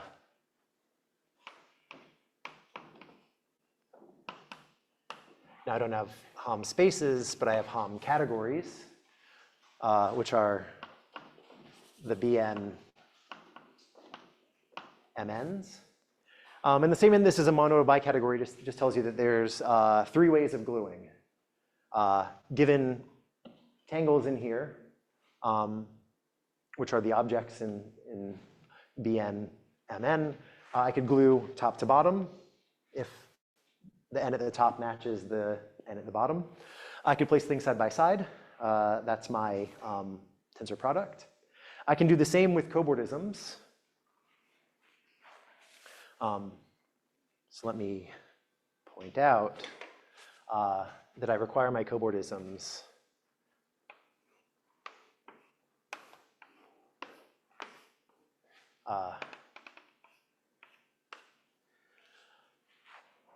to respect the boundary. So I can turn this picture a little sideways for perspective.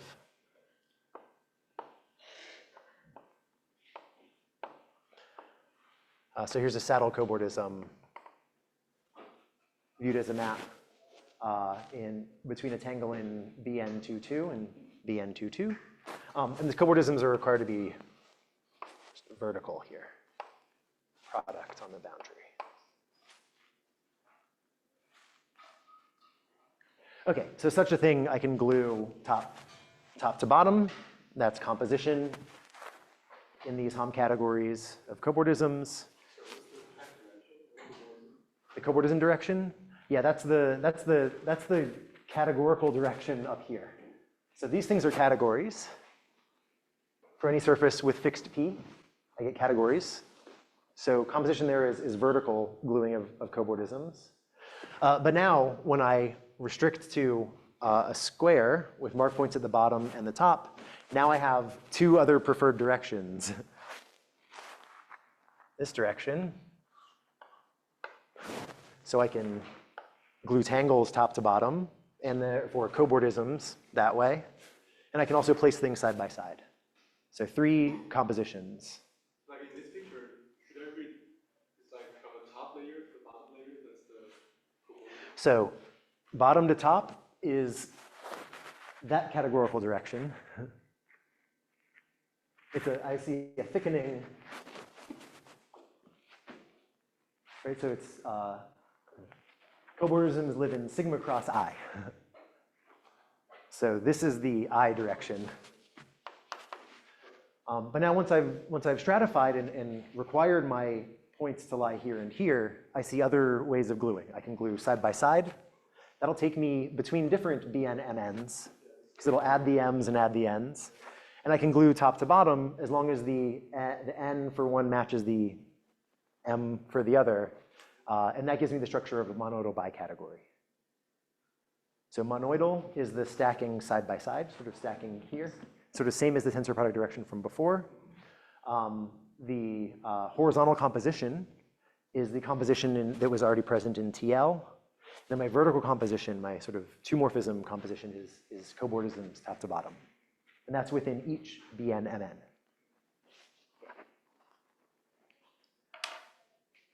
Okay.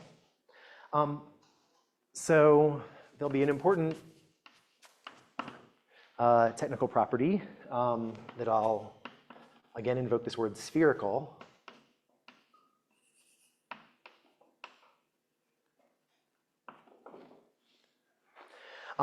And what does that mean? So here I've told you what KH of L is. Or I guess I haven't told you what it is. But you should be able to infer what it is from, at least when there's no crossings. When there's no crossings, if I want to assign a vector space to a link diagram with no crossings, I could just use this functor right here. And what does spherical mean in this context? It means that I could draw you a 1-manifold on the surface of a sphere, and however you make it planar, you'll get the same answer. So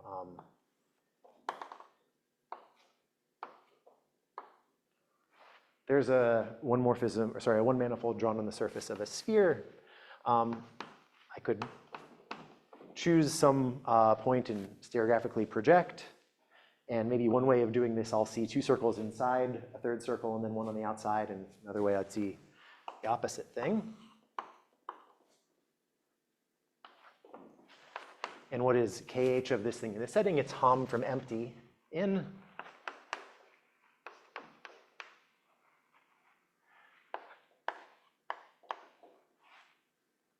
Okay, and so spherical just means that this is well defined.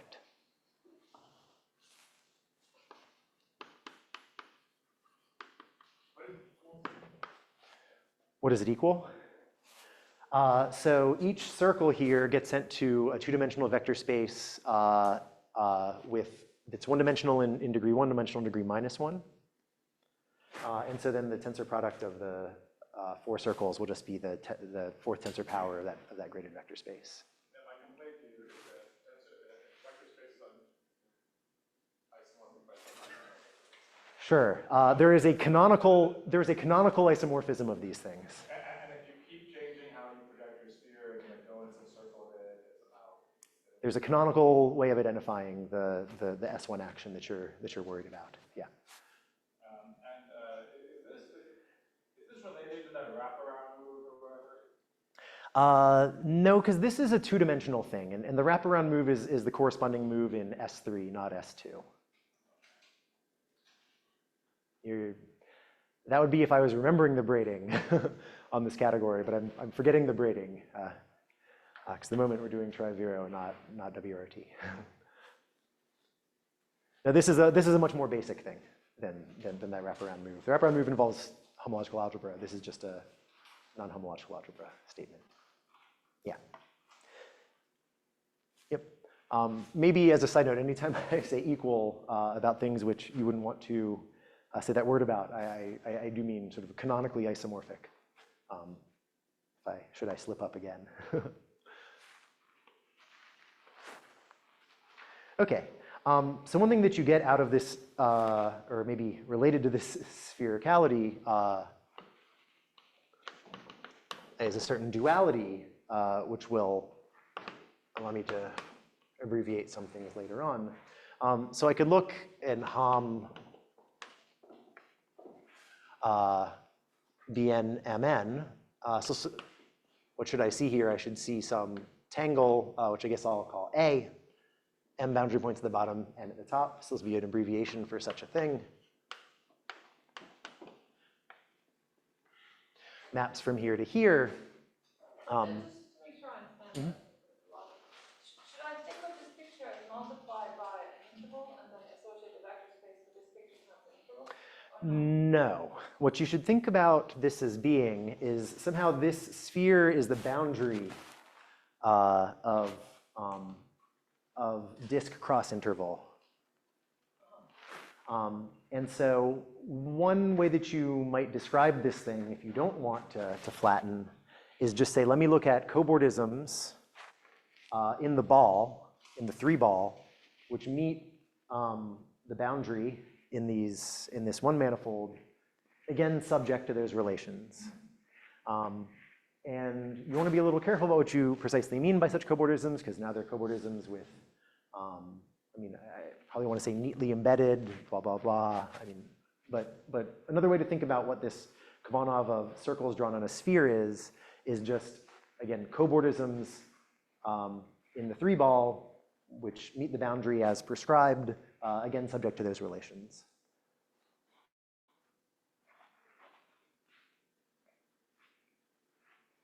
So sphericality has to do, so just want to check sphericality.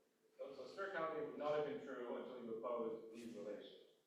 Until. It's not true just cobordisms one isomorphy. That's very much not spherical. Yeah. Somehow these relations allow me to take any cobordism here and sort of do this relation, sometimes called the net cutting relation, to cut away any topology. And I see that what this thing is really spanned by is like disks, maybe with dots, with this boundary. And that's the canonical way to identify any flattenings. Yeah. This will be important because we'll want to be able to, later on, take things sort of associated to thickened disk and say the actual model for the disk that I'm using doesn't matter. And that's what this sphericality provides. Okay, so duality is sort of a related thing. I could view a cobordism like this from bottom to top. I could think about this as just being some cobordism whose boundary is just a circle. Which circle? This one. Start here, go all the way around. And so there's some duality which allow me to pull the thing on the bottom up to the top. So let me write it. It says that Homs from A to B is isomorphic up to a shift that maybe I don't want to worry about at the moment, involving the labels M and N to Homs in Bn 0, 0 from empty to be connected with the reflection in the x direction of A. So maybe I'll write it as like A check.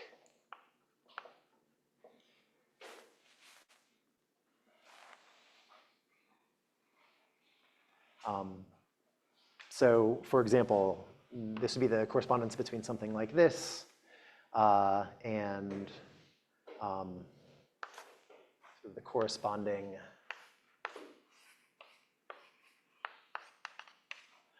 map to, so I could think of taking everything here and sort of sliding around this side of the cube up to the top.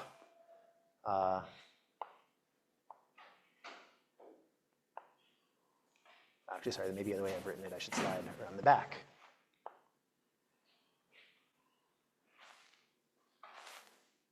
Homs from empty into this thing. And so here, I guess I would see something that looks like a disk.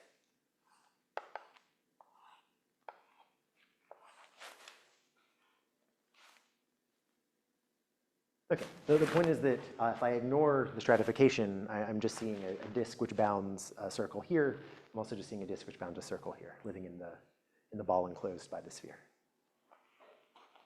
So you should think about this duality. And again, Homs from empty into the thing, that's just going to be Khovanov of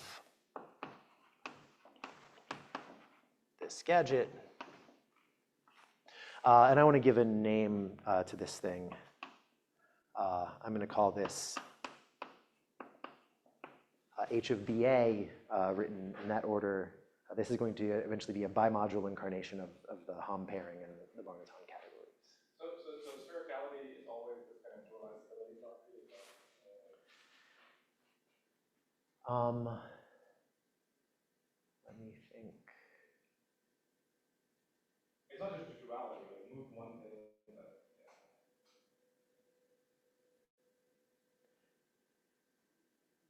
Yeah, the sphericality should say a little more than just the duality. Let me think for a second. But it always implies, I mean, the fact that spherical implies this kind of all dualized, that's not Yeah, spherical, precisely decategorified in the setting of monodal categories is just a statement that if I close to the right, that's the same as closing to the left. So it says closed diagrams make sense on a sphere. Categorified, what I'm saying is there's a canonical isomorphism between these things. So that's sphericality. It involves one gadget. And so this duality is maybe a little more than sphericality, but they're maybe in concert with one another.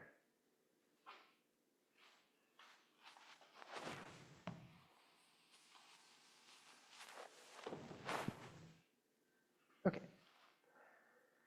Great. I need a couple more building blocks.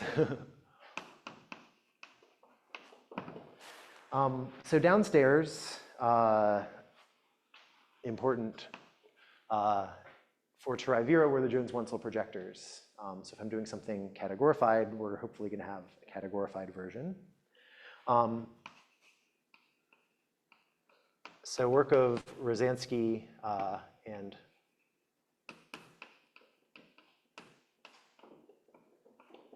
Cooper-Kruskal.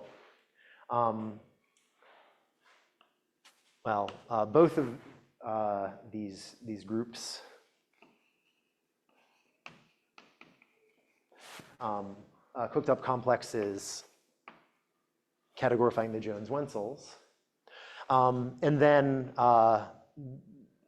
the second thing is only due to Lev, Rosansky, but he also cooked up things corresponding to these bottom projectors. And now these are bounded above chain complexes over the appropriate Bn. So Bn nn for these, Bn 2n 2n for these. And I could give a characterization, but let me just give you the working characterization, is that capital P sub n kills cap and cup tangles up to homotopy. So this is the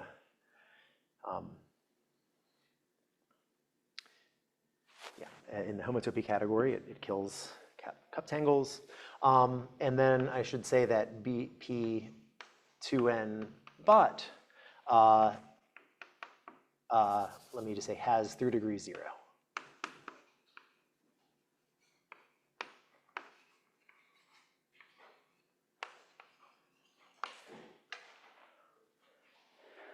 The fancy thing that I could say is that Pn is an idempotent unital algebra object, and P2n is an idempotent co-unital co-algebra object. And so these gadgets have a lot of structure. Let me just give some examples on 2 strands. CH minus is bounded above chain complexes. Bounded above. And probably the best place to think about these things is in like the DG category of complexes, because then I can, well, take whatever quotient folks like. Past the chain complexes, past the homotopy category of chain complexes. Okay. So on 2 strands, this is the following. The categorified Jones-Wentzel is the following thing. So powers of Q here denote Q shift, denote a degree shift. Again, I'm going to tacitly pass to additive completions of these categories and add in also grading shifts of objects at will. Both of those are well-behaved operations. Okay, and this is homological degree 0, so I could underline it. And so if you look at taking the alternating sum of these terms and interpret that as an element of TL, you'll see that you get a power series here, which corresponds to this fraction 1 over quantum 2.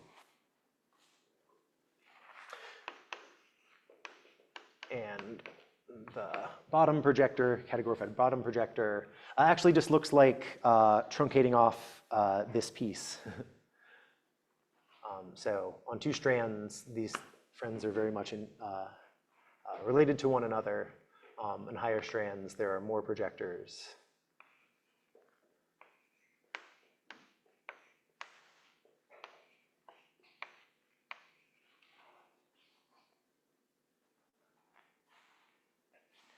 Okay, I'm going to give some notation for this through degree 0 projector. Again, it has it has through degree 0, so it sort of has each term in it has like a top and a bottom piece, and sort of in the spirit of like a categorified Einstein summation convention. Sometimes I'm going to depict this as just 2 pieces not connected in the middle.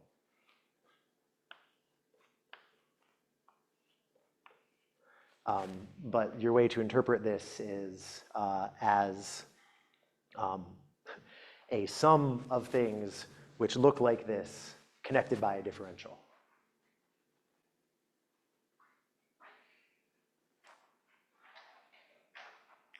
One other thing that will be important for the local finite dimensionality of our categories is, so we have these infinite chain complexes, but I claim that there are approximations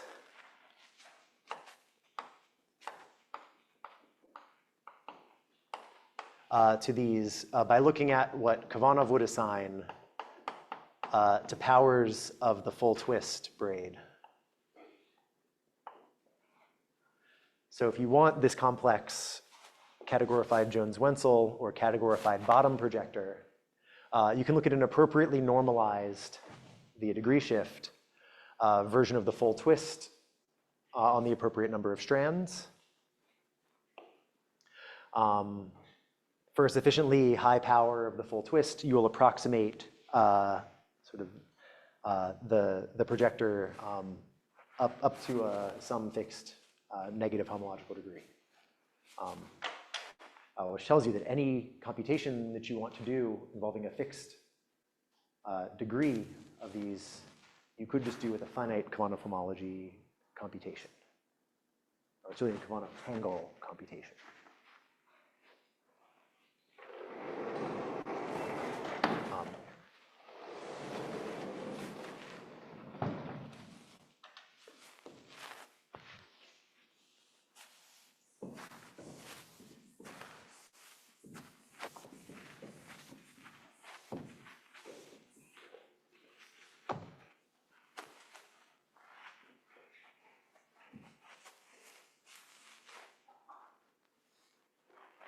Okay.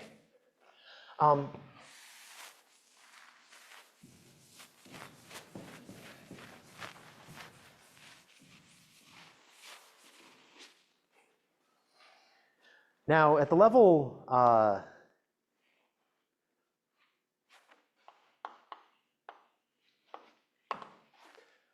the level of just trying to categorify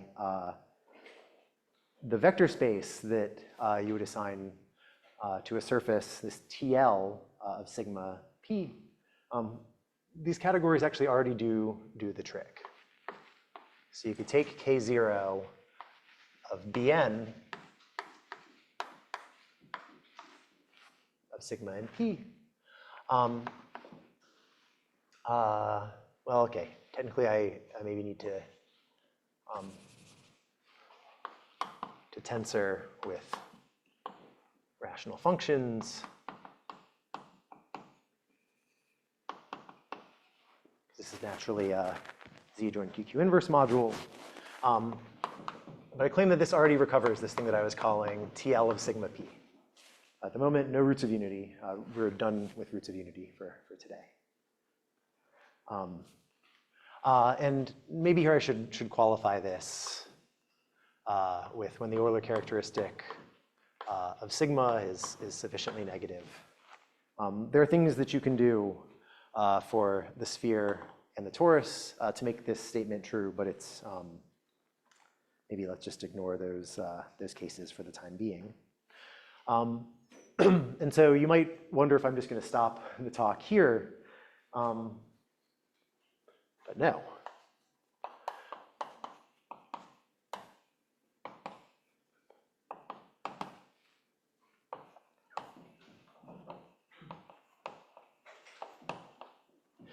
So I claim this sort of naive categorification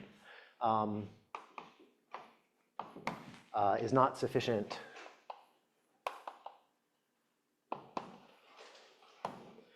for a candidate 2D layer of Turaev Viro, or maybe Vivek would prefer for me to say stable Turaev Viro. So why is this not sufficient? Well, the first sign that your categorified structure would relate it all to Turaev Viro, I claim is this, this bilinear form. The bilinear form comes from thinking about a certain three-manifold. And so if the thing that you're working with upstairs is going to eventually recover something having to do with the Turaev Viro three-manifold invariant, you better see this bilinear form manifest somewhere. And so you should say no categorified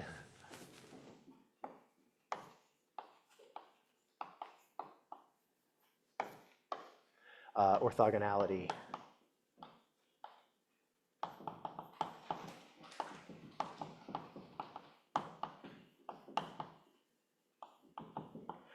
of spin networks. So if you tried to build a three-manifold invariant out of Bn sigma p's, whatever you build isn't going to have much to do with Turaev Viro.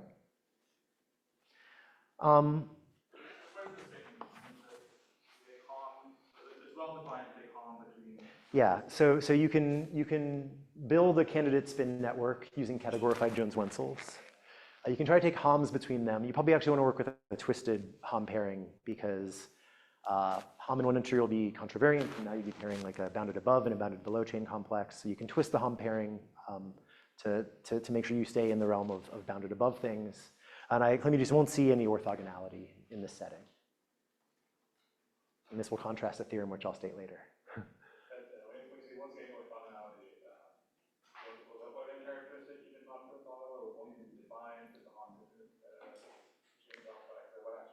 No, so you can make sense of the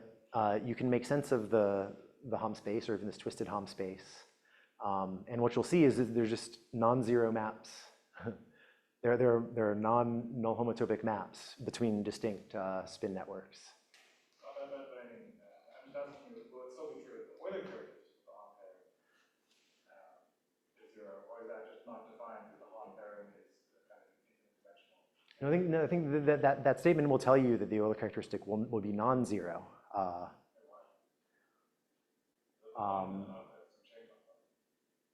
Because let me think for a second.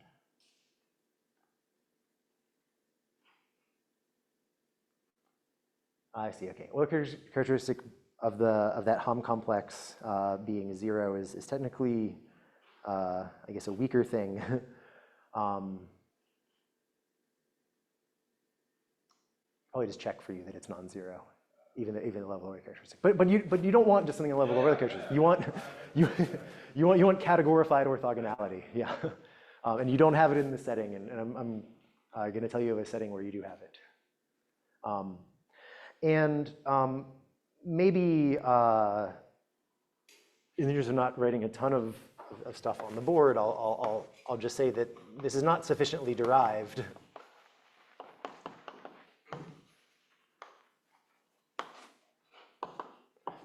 And maybe say some statement in words. So one thing that you would really like is you could take the special case where sigma is an annulus and P is empty. And then the objects of this category should be something like your possible cabling patterns if you want to think about cabling in the context of Khovanov homology. And now Khovanov homologies of cables have interesting actions as I think about monodromy along the pattern. Even just I could think of the Khovanov homology of a knot as arising from cabling just the very boring pattern of an essential circle in the annulus. Now, endomorphisms of that circle in these categories somehow don't have any monodromy, no interesting monodromy around the circle. It's just a cobordism in the annulus, and for example, the dots from before can just move around. But when I look at the Khovanov homology of a knot, the dot action which you can manifest via acting from a cobordism from knot, disjoint, union, unknot at any point on the knot. That action does have interesting monodromy around the knot. How can that be if you get this Khovanov out of Bar-Natan category and Bar-Natan category is not?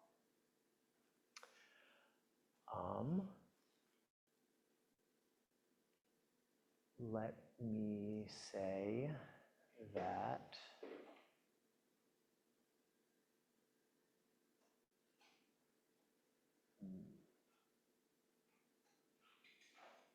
sorry, let me think about a more interesting cabling patterns. Then I need to think about complexes over Bar-Natan. So somehow the point in the question that you asked has something to do just with the functoriality of a Khovanov homology. It's special that I can write any cobordism sort of manifest in this Bar-Natan category. So that's, I guess it's more of an additive statement.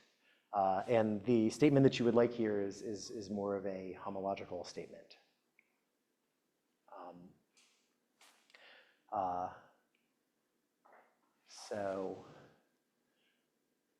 Yeah, sorry. What I should say is if you think about that monodromy, not around, yeah, sorry, not just this boring cabling pattern of just one component, but say two components, and maybe those two components have a twist. There I'm going to see some interesting monodromy of sliding the dot around one of the components because that interacts with the other component as they're knotted. Yeah, sorry, thanks.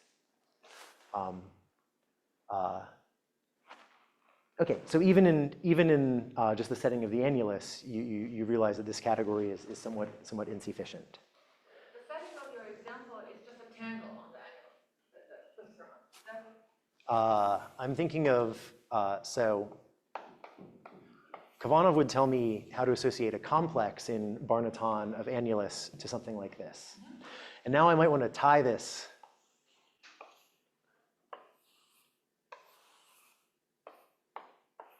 Oops, did something wrong somewhere.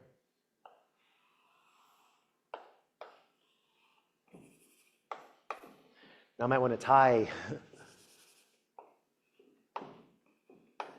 this twist in a knot.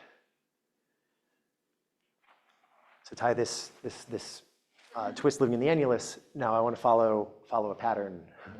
And now, That same twist into that knot. yeah. And the claim is that this operation will not capture the rich homotopical structure, the rich homological structure on present in this setting, essentially because sliding a dot around in this annulus is homotopically uninteresting, whereas sliding it around a knot like this is interesting. I still don't understand that statement. The cobordism which slides that around in the annulus is not trivial for you. I mean, it's not trivial. And you took cobordism to mod S-topia cobordism, right? Mm-hmm. So when have you killed that cobordism? When have I killed that cobordism?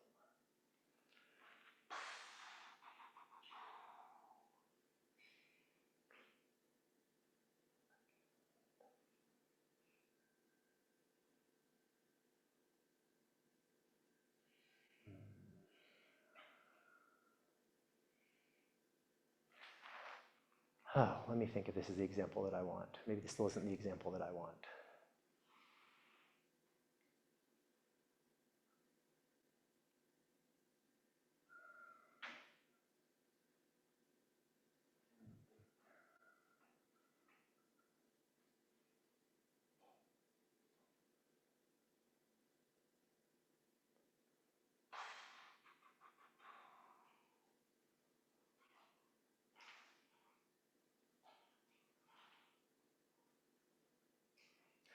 Okay, can I give a different example?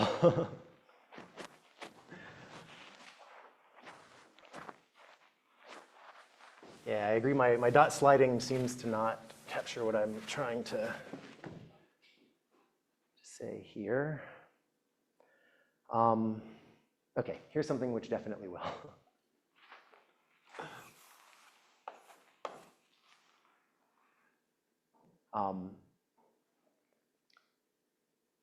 When I think of links in the thickened annulus, I don't at present have a way to distinguish them from links in the solid torus.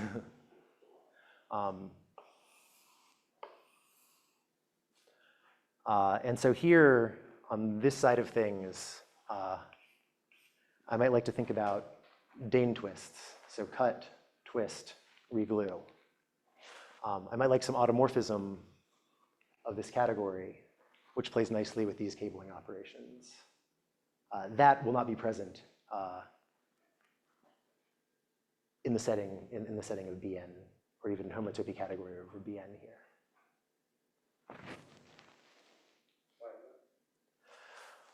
Why is that? You could compute the Khovanov homology of a two-component unlink and the Khovanov homology of the 2-2 torus link and see that they're different. Maybe you could just continue. I guess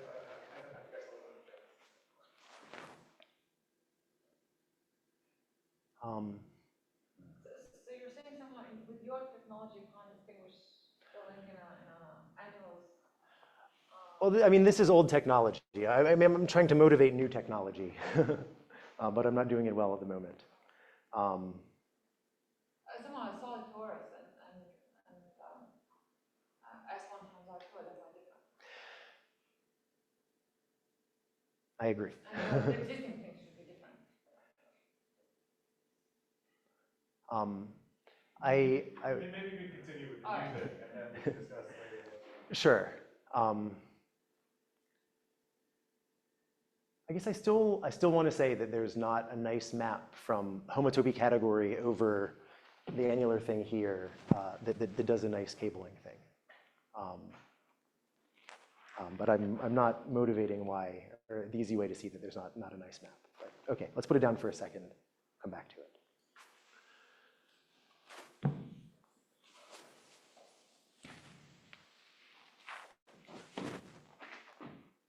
Okay, so this was supposed to be some motivation for the new construction, but maybe my arguments for why we don't have nice cabling operations are not, well, okay. I'll try to formulate them more precisely later. Let me ask you, maybe related to what you're about to say. Is it true that if I have like surface times interval or whatever we call it, I can consider a Bar-Natan of that, or I can consider a scale lasagna of that. Are those different? Is that what you're saying? That if I would do this, if I would do that scale lasagna construction, then somehow I would get some richer object. So skein lasagna is a four manifold thing, but yeah, sure. Take surface times R2. okay. But this So this issue is related to the following thing. How is this skein lasagna four manifold thing, four manifold invariant defined? It's built out of Khovanov homologies. You do some construction involving Khovanov homologies of links. What you'd really want to do is not work with Khovanov homologies, you want to work with Khovanov chains. Somehow taking homology at the start and then doing some sort of higher dimensional skein theoretic construction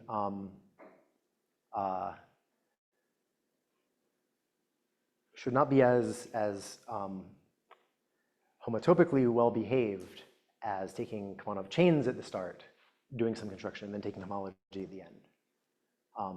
And maybe the right way to package the statement about cabling is, if I have a link in the annulus, where does the corresponding complex or corresponding invariant live? It would live in the homotopy category of the annulus. And now when I try to map into Khovanov homology, I'm doing something like taking homotopy category of homotopy category. But that's not the thing that I want to do. Right? The homotopy category of the homotopy category is not just the homotopy category. And so I don't want to, or I want to work in a more homotopically rich environment. Sorry?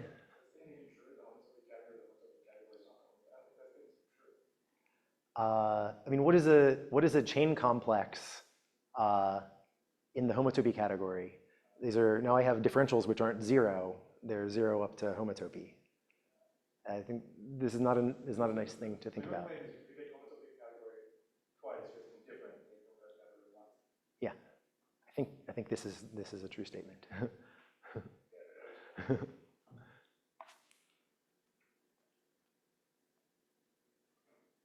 Okay. Great. Let me continue. Okay, so at long last, our categories.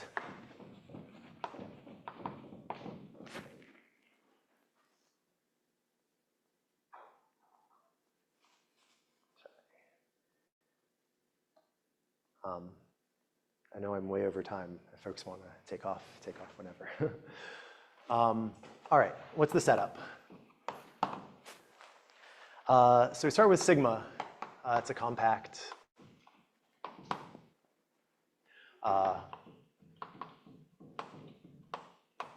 orientable surface.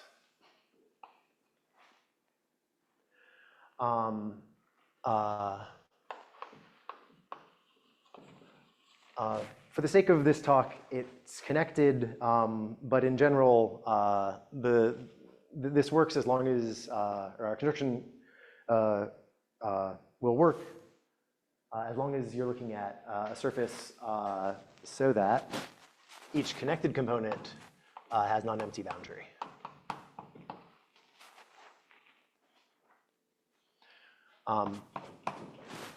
Further, I'm going to want some marking of the surface. So this is going to be denoted pi. So this will consist of arcs, alpha 1 through alpha L. So these are arcs in the boundary. And I'm going to refer to A of pi. This will be the union of the alphas. That's a subset of the boundary.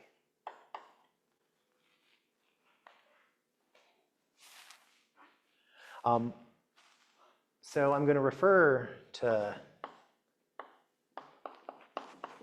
sigma pi as a marked surface.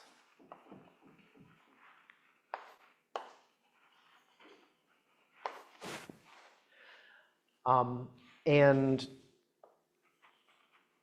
if you've seen the notion of a marked surface in the literature, there's a way to pass from what I'm calling a marked surface to the other notion of a marked surface.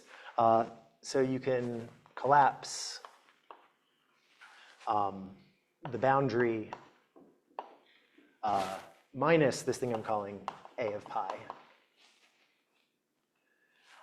and get something which will be a surface with some marked points on the boundary and some marked points in the interior. So boundary marked points and C are the interior marked points.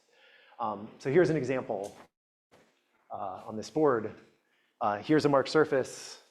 So I have a surface with boundary. I have these marked arcs in blue. If I collapse the complement of those arcs, now I see the complement of the blue becomes these two red points. And so now I see a surface with two marked points in the boundary. There's a blow-up operation which goes back the other way. I just cut out a tubular neighborhood of the marking. Notice if I had some unmarked boundary, or some components that don't meet this, they don't have any of these arcs, alpha I, that would give rise to interior marked points as well. Okay, so some dictionary between the things that I'll call marked surfaces and the marked surfaces that appear in the literature. Okay. So.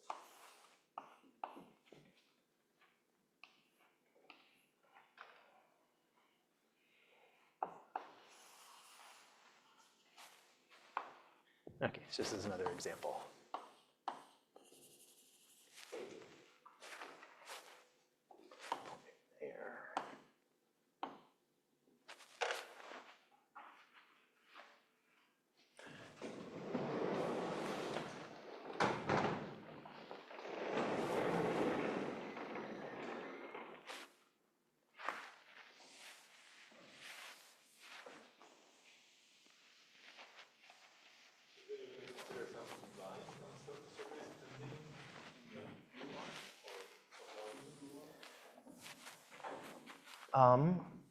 we're going to consider some tangles in the surface and one manifold, which are allowed to end on the blue arcs. But we're also going to use the complements of the blue arcs to allow us, some seams are going to end at the complements of the blue arcs, so the red points, which will, the things depicted in red over here are not the tangles that we're going to consider. They're going to be a recipe for cutting up this surface into disks. Okay, so that's a marked surface. Now I'm going to define a seamed marked surface.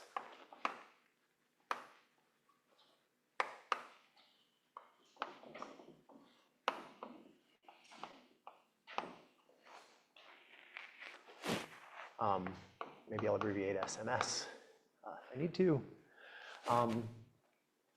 So what is this? This is a marked surface together with a collection of seams.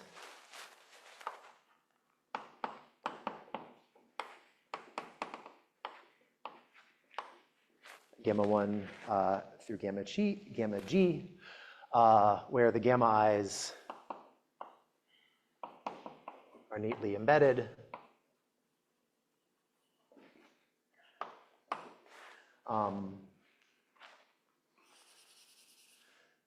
Maybe I could just say in sigma minus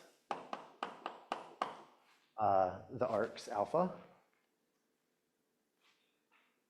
And then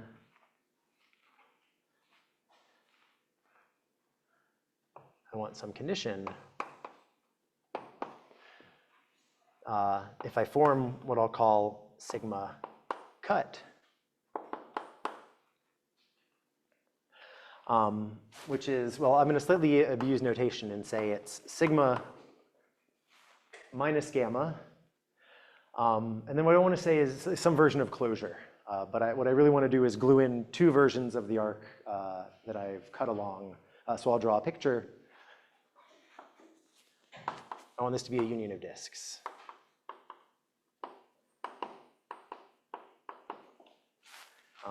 So let me give an example.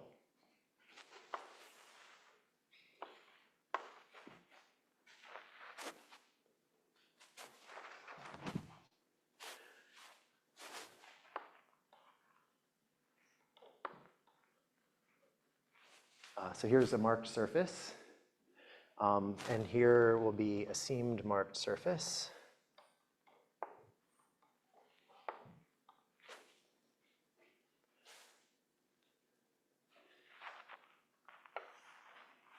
So this is sigma pi gamma. Then I can form sigma cut in this case, which looks like this.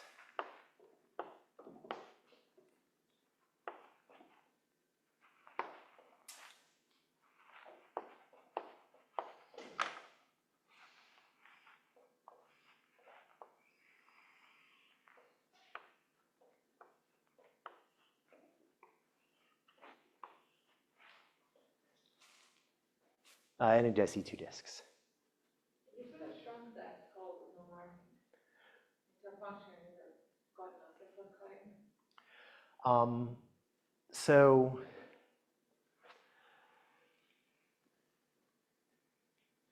this is the setup where we're going to define our categories. We're only going to use this passage to this notion of marked surface to borrow some old results of John Herrer's on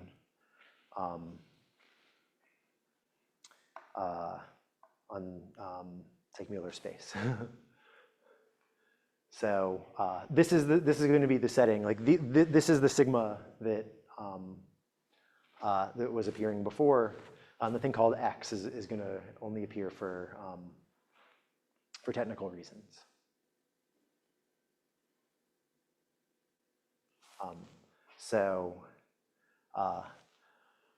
This is just a way to to relate our notion of Mark surface to the classical notion of Mark surface.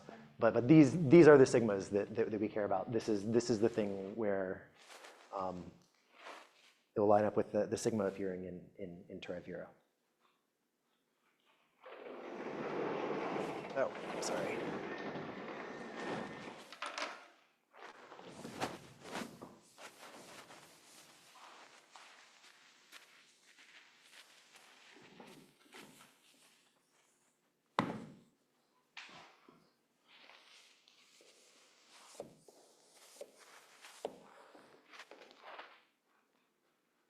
Okay.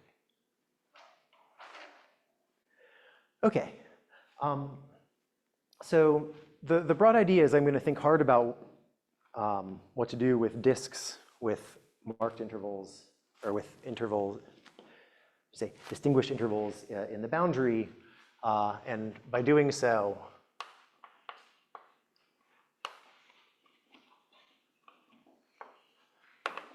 eventually build these categories C.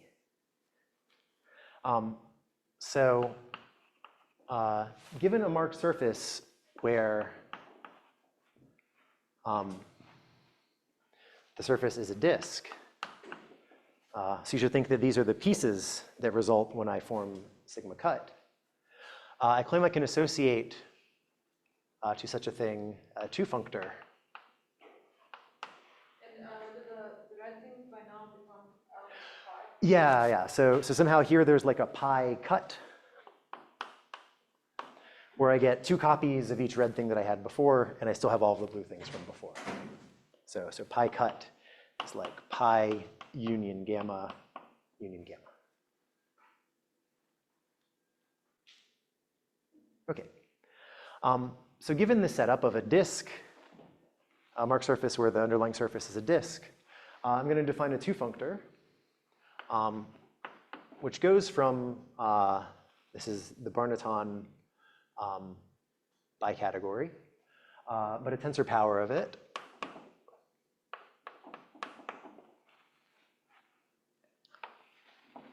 And where this is going to end up is the Morita bicategory of k-linear categories. And this is yet another place where we're going to juice more structure out of a stratification. So this arises from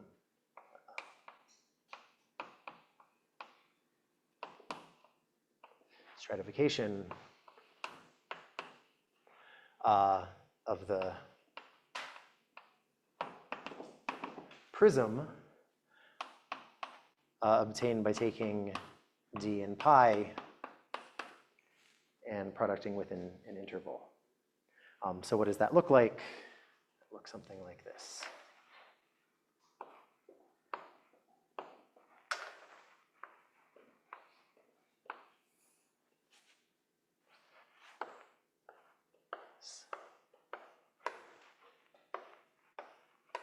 Like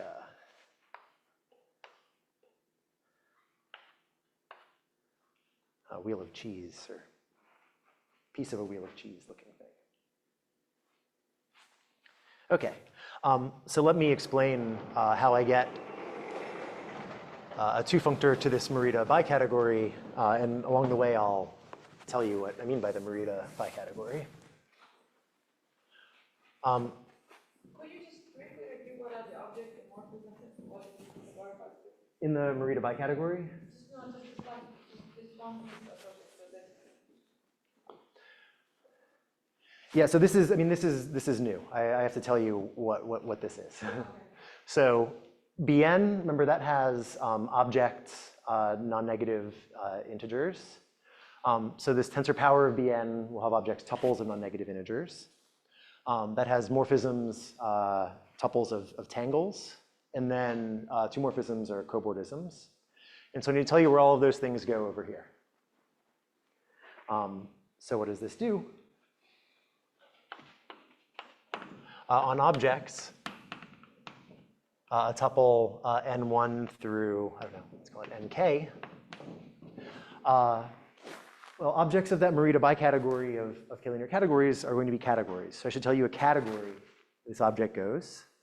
And I've already told you a candidate for this category. I'll look at the Bar-Natan category of this disk.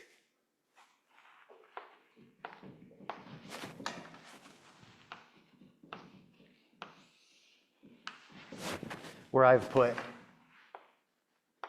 n1 points there, n2 points there, nk points there. So there's a k-linear category. Now to a morphism, or one morphism, which in this tensor product of bicategories is, again, it's just a tuple. So that'll be something like A1 that maps from. Are they constraints and what ends out there? So for example, can I take one, the ends to be 1, the other 0? Yep. They have nowhere to go. Just put 0 points. I have this Bar-Natan category for a disk with any marked point, with any points chosen in the boundary. So if all the ends are 0, then this would say, look at Bar-Natan of the disk with no points on its boundary, disk with empty points on the boundary. And so that category would have, this thing itself is a category. So it has object tangles, which meet these points, and cobordisms. So yeah, so somehow this picture is a schematic for the categories that we were already talking about. So yeah, so there's multiple layers. There's the disk that I'm starting with the marked boundary, and now I'm going to do some things involving this picture here. So the BN tensor phi, that actually blue rectangle. It's the blue rectangles. What it's going to has to do with this. Top and bottom.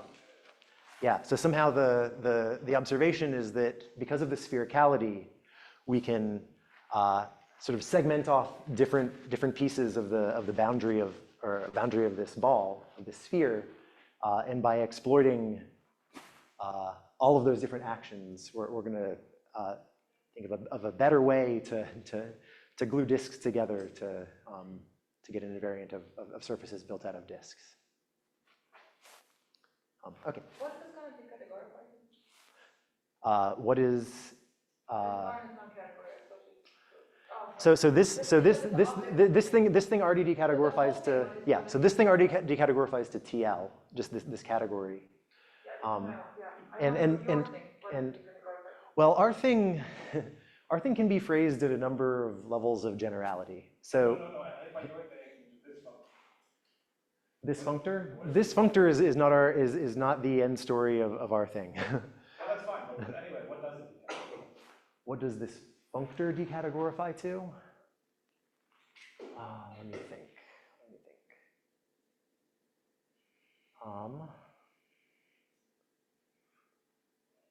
So yeah, so the tensor product of BNs becomes a tensor product of TLs.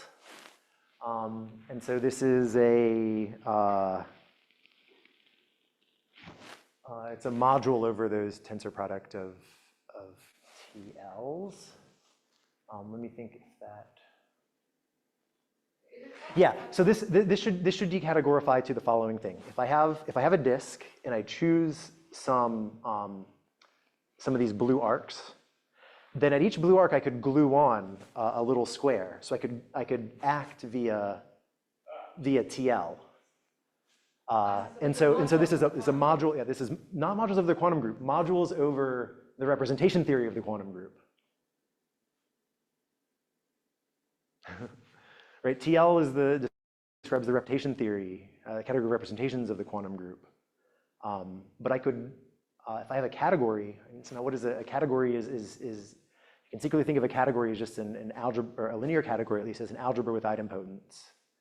And so you can always talk about modules over an algebra. We're talking about multi-modules over an algebra, modules over a tensor product of that algebra with itself. So this is going to decategorify to a certain multi-module for the temporally Lieb category. And the beefiest version of our construction will eventually produce not just DG categories associated to these marked surfaces, but it will associate bimodules over the tensor product of Bar-Natan categories, which map to the Morita bicategory of DG categories. And so the invariants that I want to tell you about the DG categories are just sort of like the value of that thing on objects, because it's all, you know, modules over two categories valued in the two category of DG categories it's a mouthful. But we've set things up in the paper to build and think about actions and gluing and yeah. So the things are a little more general in the paper than I'm presenting them in the talk. Okay. But this perspective of just these two functors is.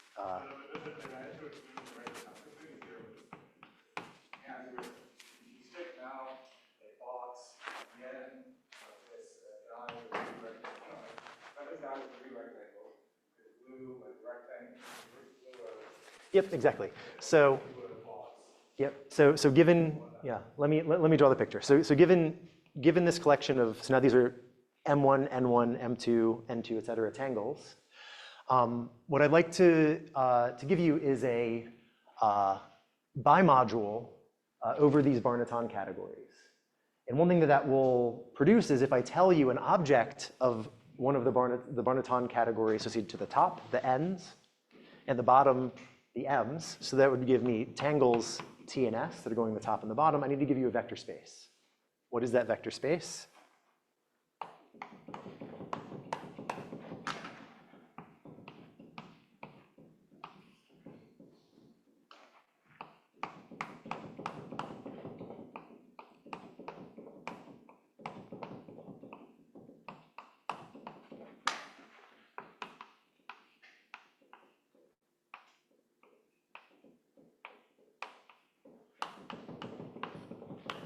It's this vector space.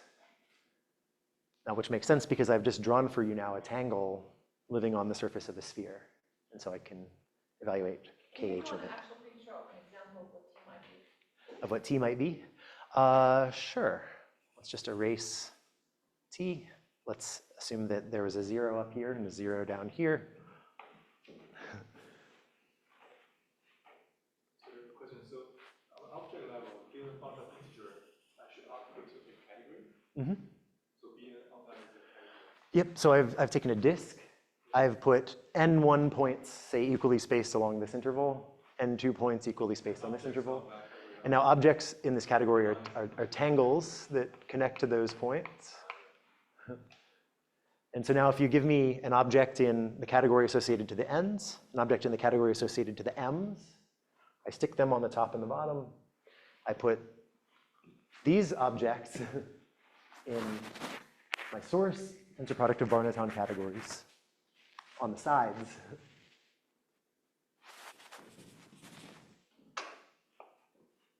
You know, maybe something like that there. Just to make sure I didn't mess up the language. So would Khovanov invariance be more different between a pair of objects in the Bar-Natan category? So Khovanov's invariants are Homs from the empty tangle into your. You can't split the empty tangle into two objects in the Bar-Natan category. No. The empty tangle is indecomposable in the Bar-Natan setting. It's an object, but it can't be split to any pieces. So you should think. Maybe here's another way to view what's going on here. Normally, if I'm just looking at Homs in the Bar-Natan category, I have to have the same ends at the top and bottom. And I look at cobordisms, which are just vertical, just identity in the place where I'm putting these blue things. And so the observation is, why not swap out boring stuff on those distinguished parts of the boundary with more general tangles? Now I can have different M's and N's at the top and bottom. What eventually this will allow me to do is do some gluing along sort of the horizontal or the sideways action of Bar-Natan. And I'm not just going to glue in the boring way, I'm going to glue in the interesting way, in the homotopically coherent way. So why there's no like a coordinate like surface with boundary? Oh, I mean there is. So remember that's sort of what Khovanov of this is doing. Is it's saying, look at the vector space of all cobordisms modulo relations living inside the ball with this prescribed boundary condition. T's at the top, A's on the side, S on the bottom. So okay, so it's like linearizing the coordinate. We also haven't discussed two more. I haven't discussed two morphisms, and maybe I'd prefer not to. But yeah, but yep, so two morphisms would go from A's to B's, and they act by gluing cobordisms on the sides.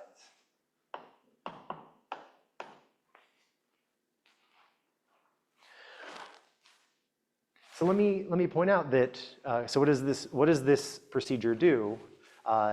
It takes in my list of A's, takes in objects T and S, and it produces something that I'll want to call C of T, A's, and S.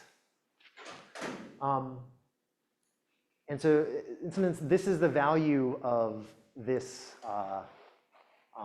this bimodule determined by the A's on T and S. But I could also shift perspective. I could say that for fixed T and S,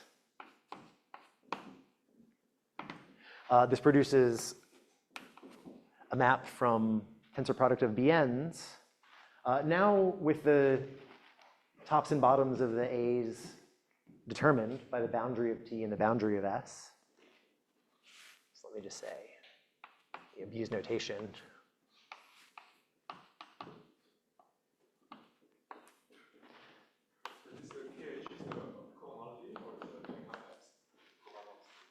It's just a vector space because there's no crossings. So I mean, writing KH here is I mean, it's not really a misnomer, but this just means make everything planar, and then apply Homs from empty in Bn of the disk with empty boundary. Basically explaining to us some one category of version of whatever is in Costello's paper. I remind you it's meant to that's the paper which explains that if you have a infinity category with a polynomial structure, you can build 2D TFT, and you build it by like this kind of thing says it's associated with polygon, and because it's replication of moduli space by triangles, then you globalize it in some straightforward way. Yep, this is like one category level up of that construction. Yep, yep. And what is the analog of this body outcome? I don't know. You must need that in order to run an argument. We don't need it for our arguments, but we eventually would like to package these things that way. Oh, you did not in fact package everything that way. You could have, but if you using... If we understood better the right target for, we know we end up in some Morita category of DG categories. The right version of that thing is subtle if you want to yeah. So you kind of by hand do those tests? Well, yes. I think it's going to have to get go on whatever. I mean, up to some kind of package, whatever we have. It's the same size out. Up to some point. Well, yeah. So let me. So this is just. Okay. So this is just for disks at the moment. So I need to tell you what to do for a general. I mean, this is something I can do with disks, which is like just a little bit more than what you first observe you can do with Bar-Natan. Right? Bar-Natan tells you to think of these categories, and then the Hom space in those categories would look like a very similar picture, but there would be, again, just vertical lines here.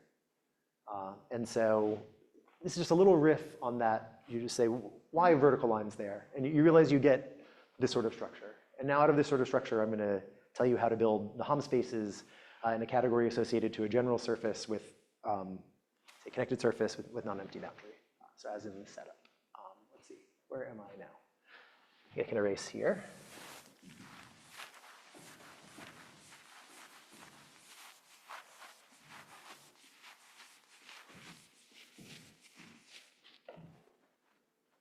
Okay. So again, I could package this all in terms of also some two functors starting at Bn and ending in Amrita by category of DG categories. But let me just tell you about the level of objects because I think it's sufficient for such a talk. So these will be categories C of sigma, some points which lie in A of pi, such as the union of the arcs. And at the moment, they're going to depend on gamma. So at the moment, this is something I'm going to associate to a seamed marked surface with points chosen in the arcs. And in a second, I'll tell you how to see that the seams don't matter. Okay, so what are the objects in these categories? As always, they're neatly embedded one manifolds in sigma. Let me say T in sigma, where boundary of T is exactly my points. And maybe for technical reasons, I want to say that they also intersect the seams transversely. So I can collect all of my colors.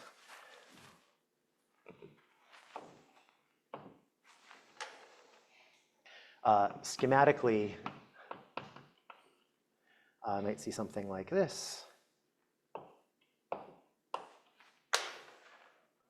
So anytime I draw just a single strand in this schematic, you usually think that there's potentially many parallel strands there, but schematically, such a thing looks like this.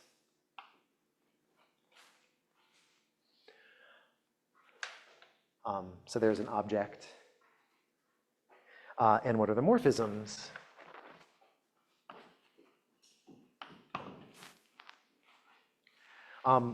Well, I'm going to tell you the recipe how to build Hom-st. And you do this by gluing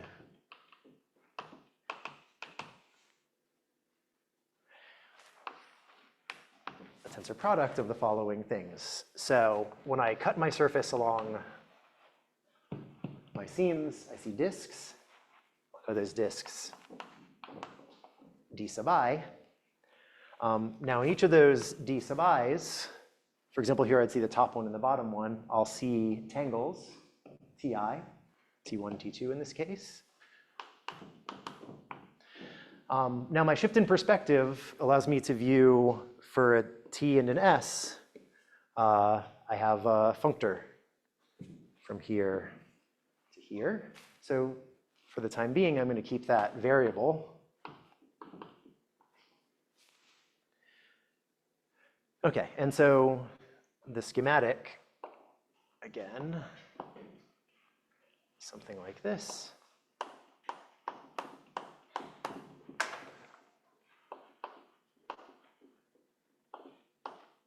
Let me put the blue thing over here.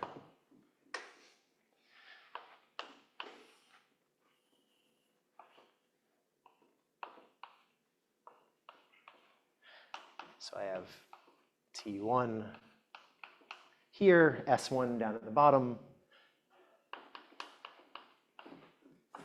If I plug anything along the side, I have a vector space. Khovanov homology of the unlink living on the boundary of that S2. Similarly for the other cut open piece.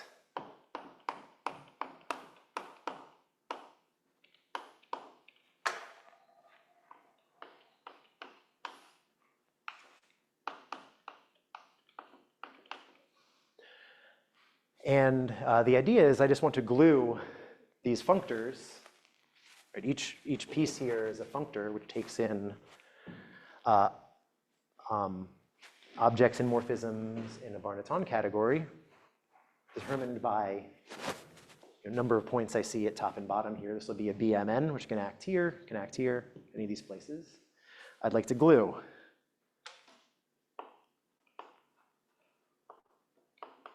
Those functors. And then in the most general setting, I could still keep the blue rectangles as places where I could act with more Bar-Natans, so I'll still see some modules. Or I could just put in vertical strands there, and in this, for these categories, that's what I'll do. Okay.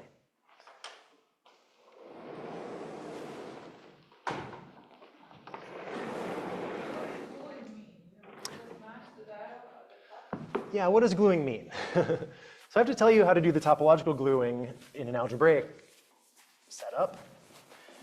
And if you sort of believe this analogy that I can think of categories just like rings, then what I really want to say is, well, I have an action of a ring here and an action of a ring here, so I can just take a tensor product. And if you take a naive tensor product, sort of the corresponding categorical version of the naive tensor product, I claim that would just recover these Bn categories of surfaces you've already seen. But we don't want to take the naive tensor product. We want to take the fancy tensor product, the derived tensor product. Okay. So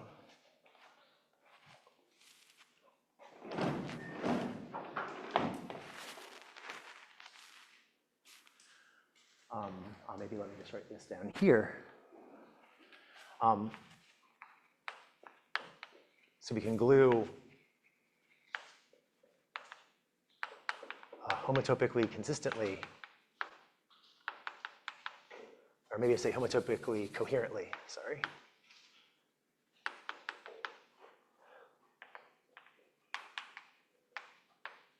Via the bar complex. So now here's a little aside on the bar complex.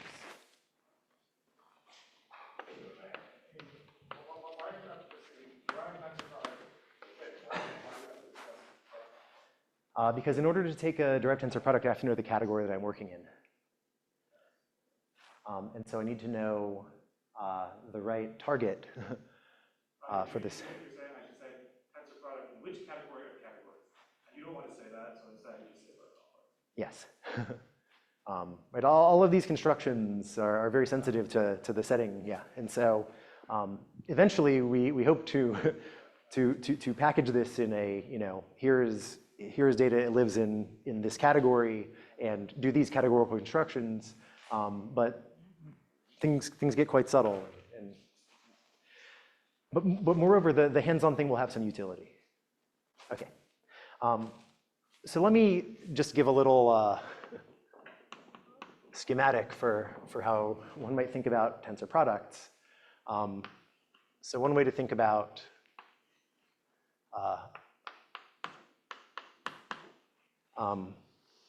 taking a tensor product of an R module, or a right R module and a left R module, is to think that I have some place where R acts, and I'm gluing together along that thing. Now up to homotopy. Topologically, I could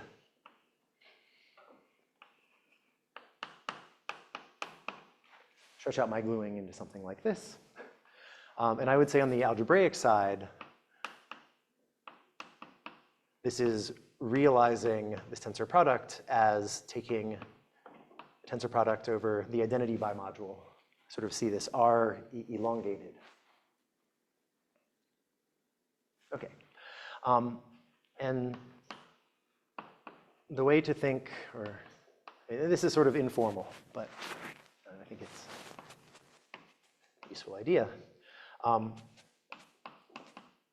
What the bar complex is a free resolution of the identity bimodule via free modules. And in some sense, it allows this gluing to happen like at a distance.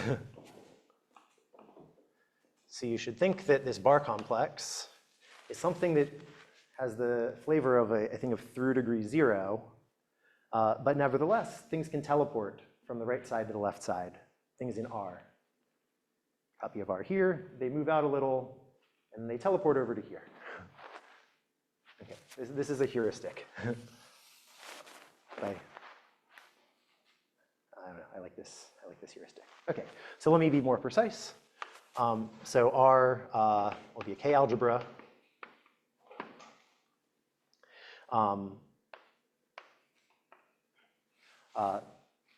This is just the ring R itself, but thought of as a bimodule. Identity bimodule. And the bar complex of R is a two-sided bar complex. Again, this is a free resolution.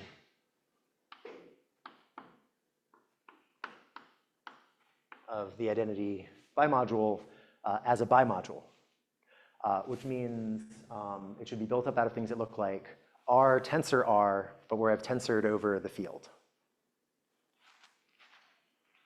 Okay. And what does this look like?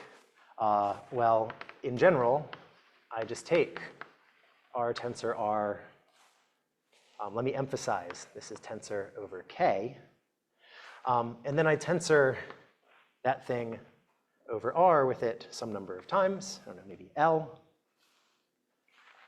And so at the very last few steps here, well, I'd see this thing tensor itself over R, but those two R's can combine. So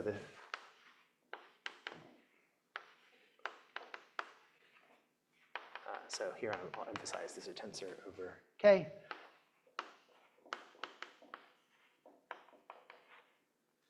Okay. And this thing has a map to R. It's just the multiplication map, which is a bimodule map. And somehow a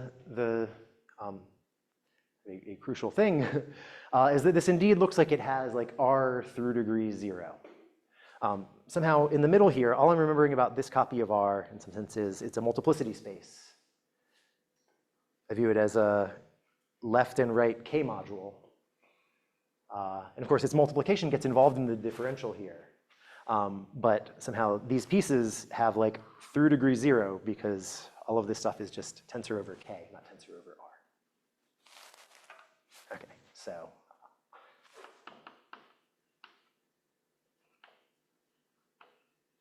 I just also think about this story geometrically.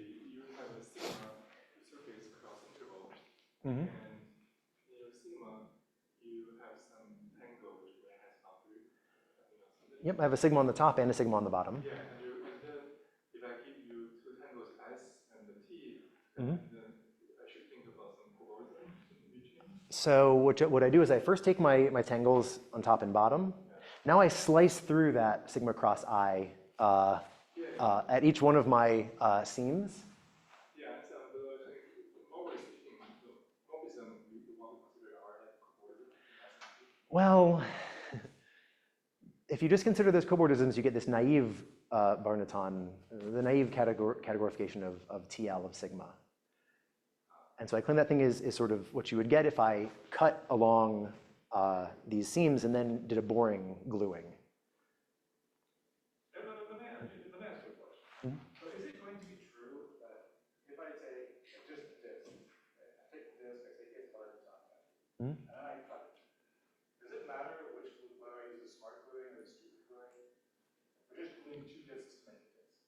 It will not matter. Okay, I think this may be the fact. I mean, this must be some fact you need at some point. Yes. Yep. This will be the fact that the thing that you assign to a disk is like it's projective from one side. So it doesn't matter whether I use the bar resolution or not. Yeah. Yep. Okay. Great. So this is just maybe a review of how the bar complex works in the setting of K algebras. And I claim that you can then do this for a category just by viewing a category as a generalization of an algebra. It's an algebra with idempotence. Just take the direct sum of all of the Hom spaces in your category that produces for you an algebra with idempotence given by the identity morphisms of your object. And you can then unpack what the bar complex of Bn Mn is. So this needs to be a complex of bimodules over the Bar-Natan category Bn Mn. Again, there'll be some direct sum over L telling me sort of what my homological degree is. Maybe the L here is going to line up with like an L plus 2 over there, but okay, I didn't tell you what degree that L was. So then I'll direct sum over objects in the category A0 through AL. And then I'm going to use these things that maybe you don't remember because this was like 2 hours ago, but I called them H. They were some incarnation of the Hom spaces, but they're the one which sort of reverse left and right, which will be useful here. So A0, tensor A0, 1. So this is just a vector space. This would be what I get if I take A0 and A1, connect their tops and bottoms, reflect one of them, put it in the plane, take Khovanov homology of that thing. So that's that vector space. Everything in the middle here, just like everything sort of in the middle here, is just really a multiplicity space. And then at the very end, I'll see H of AL blank. Okay, so if you give me an object in here, an act from the left, another one, an act from the right, you plug them in here and here, what do you get? You get a chain complex of vector spaces. So this is indeed at the level, at least of objects. You should believe that this is a complex of bimodules over the Bar-Natan category. These AIs are tangles with m points at the bottom and n points at the top. And I'm here summing over every possible choice of those one morphisms in this category. This thing is massive. Yes, it's just the bar complex. But you know. I know what the bar complex is. I know, but I'm still trying to understand what's the cobordism surface. What are we trying to sum over some more general cobordism surface? He's just taking the derived tensor from. Yes. He knew what this was before he explained it to you. It's just derived tensor. Yes, but I want to point out that at the moment, this bar complex is huge. I'm summing over all L plus 1 in each homological degree, all L plus 1 tuples of one morphisms in my category, of which there are infinitely many because they're tangles, not tangles up to isotopy, they're tangles. Not tangles without closed components, tangles. There's tons of these. I thought the definition of Bn is already right modulo isotopic tangles. No, isotopy of cobordisms, which then tells you that isotopic tangles are isomorphic, but huge. This thing is huge. But I can take its Yoneda preimage, which I'll just denote bar Mn. And what do I do there? Well, I just replace Hom's, I mean, this is really Hom's out of A0. I'll just replace that with A0. I'll place Hom's into AL just with AL, and then I'll still see a multiplicity space. But because, that's a fancy thing to say, because this category is co-powered over vector spaces, it makes sense. You just take the corresponding direct sum of shifts of things. So this is the Yoneda preimage. So maps there. And this thing now can be interpreted as a chain complex over Bn, and really I should say op here, but Bn and Bn op are equivalent. Tensor Bn. And now I can evaluate because Bn is monoidal. So I have a functor which takes Bn tensor Bn just to Bn. So I'm going to take that tensor product from the monoidal structure here. It's placing things side by side. And then I'm going to rotate plus rotation. And I claim this produces for me this thing that we saw before. The monoidal structure is placing tangles side by side. So in this united pre-image, multiplicity space stays the same. This just gets replaced with the object, or the morphism. Sorry. How deep you are with the bar complex? L is how deep I am. Yeah. Yeah, okay. It's like you're cutting your neck at L slices. Like when you stretch this disc apart, Yeah, so what you could think is that when I do this gluing, one way to, if I just want to do the gluing, I would just tensor product over a copy of Bn sort of living this way. But now as you say, the bar complex slices this up into lots of little pieces. And that's these things. So I don't say that why do you need to use this monoidal structure of B? That monoidal structure is which direction can mark this interval? Yeah. So when I take united pre-image, the thing that I called A naught, or Hms out of A naught, just becomes A naught. And then the thing that was AL just becomes AL. So this complex looks like something from M to N, something going from M to N. So these are like the two halves. It's like one of my R's and my other R. But now I'm going to want to place those things side by side and flip it on its side. And here's why.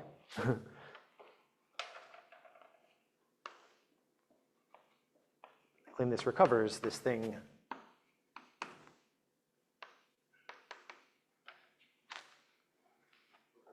This categorified bottom projector defined by Rosansky. Why do I care about this? Well, again, this thing is massive. This thing, up to homotopy, has a model with a well-defined Euler characteristic, power series Euler characteristic.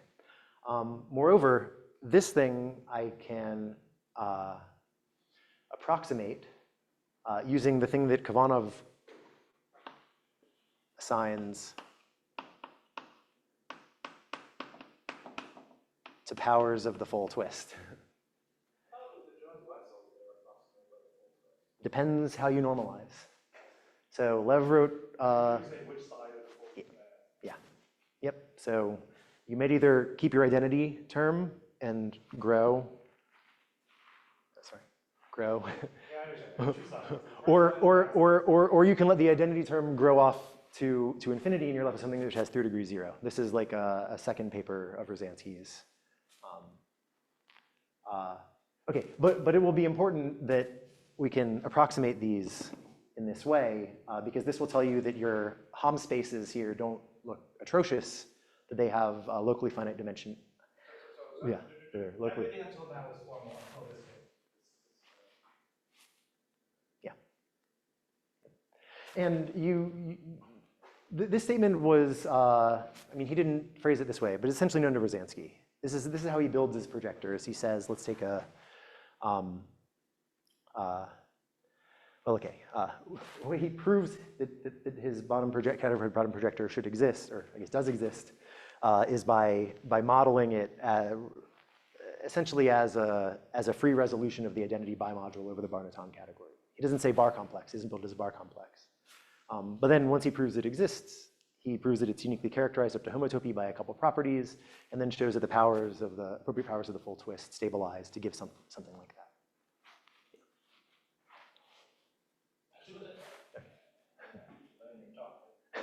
It's all right. What about the conference? So you can ask for a conference. Suppose I have any like whatever appropriate kind of TFT.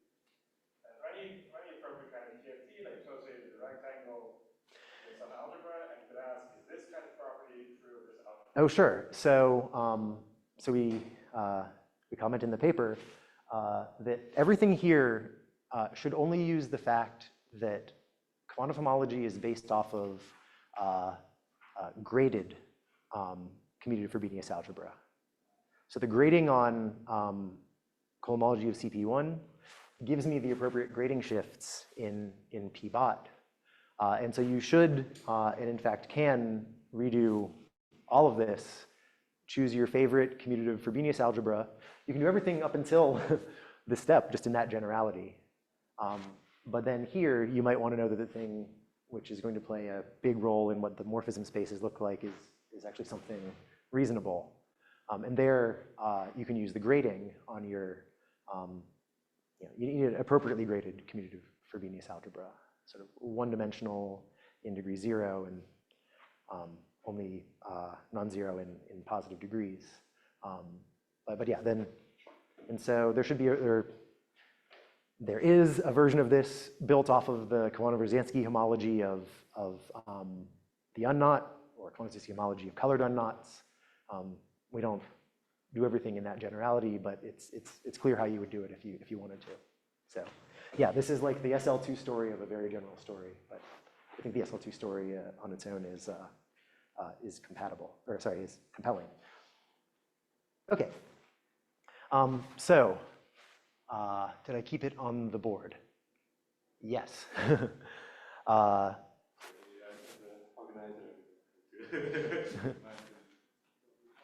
Sorry? Oh yeah, how long do I have? Have I've broken?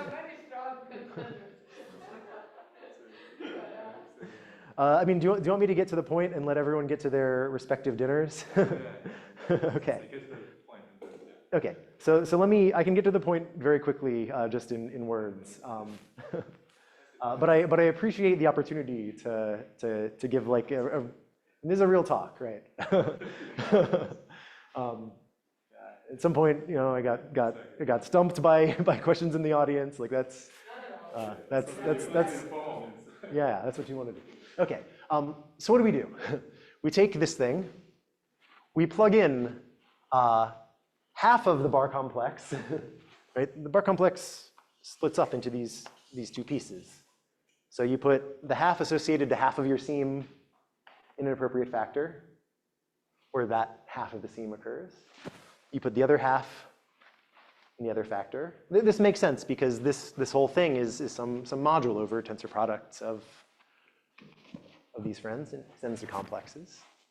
You put identity morphisms in the factors corresponding to the blue stuff. And that gives you a complex.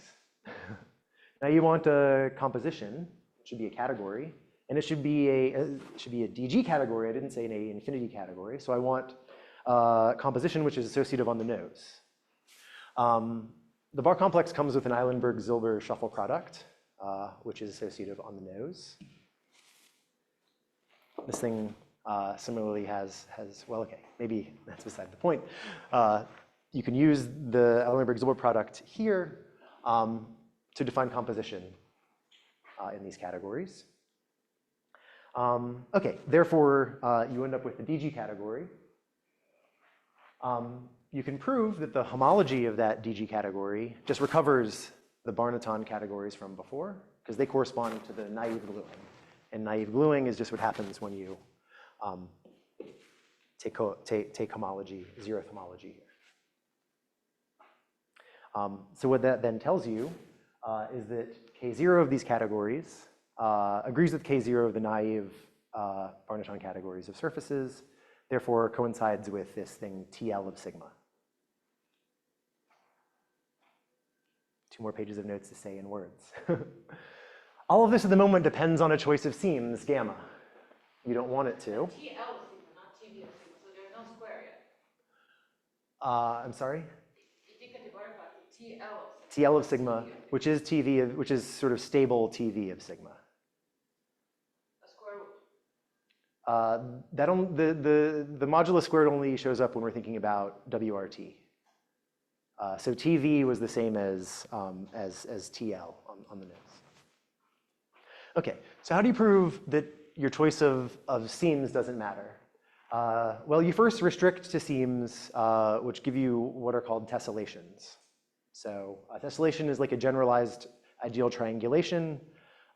Being a tessellation essentially says that the dual graph to your seams has valence 3 or higher. So valence 3 would give you triangulation, ideal triangulation. Higher, we would call it tessellation.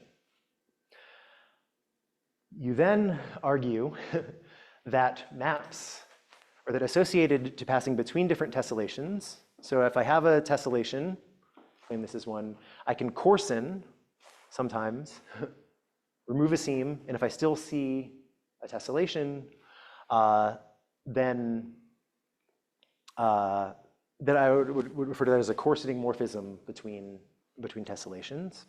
And what we prove, and this goes along with the statement about the thing that you assign to a disk being no more interesting than the Bar-Natan thing, that when you that we have quasi-equivalences between DG categories associated to coarsenings of tessellations.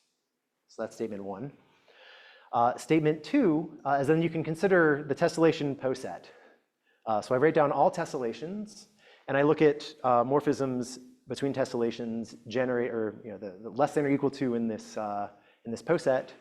So morphisms in the category determined by the poset just correspond to so these one-step coarsenings. Pluck out one seam. Yes. So an old result of Harrer tells you that your tessellation poset will be contractible.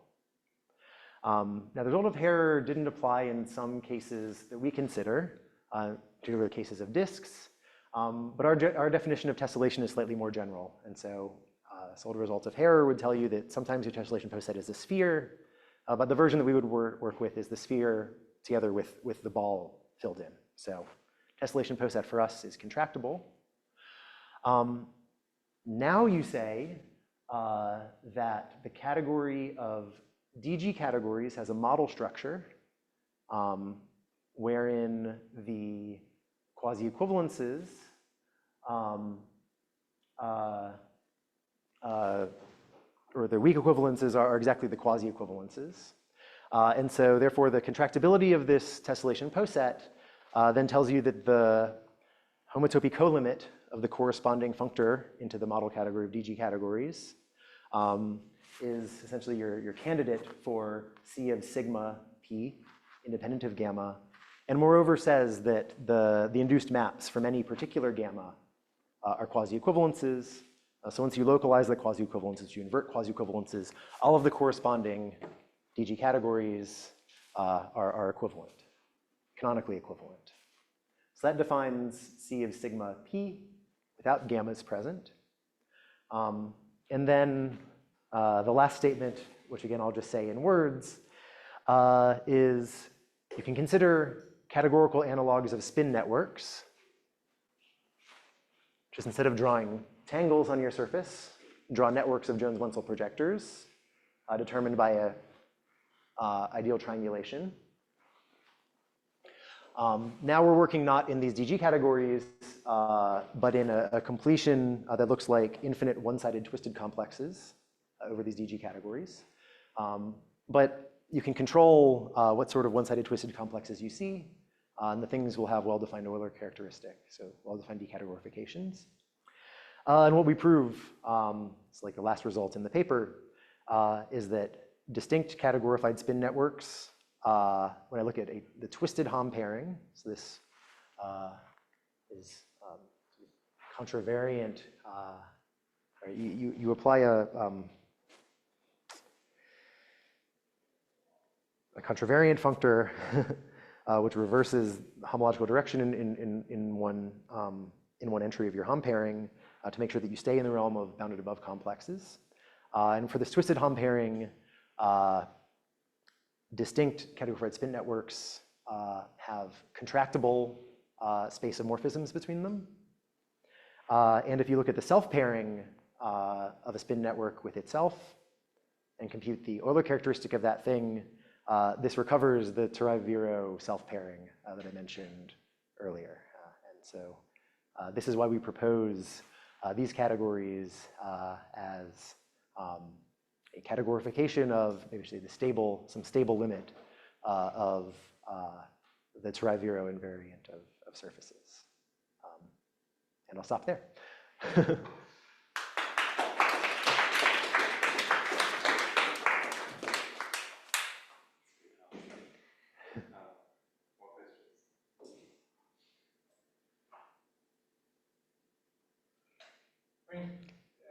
Explain to me why this isn't true.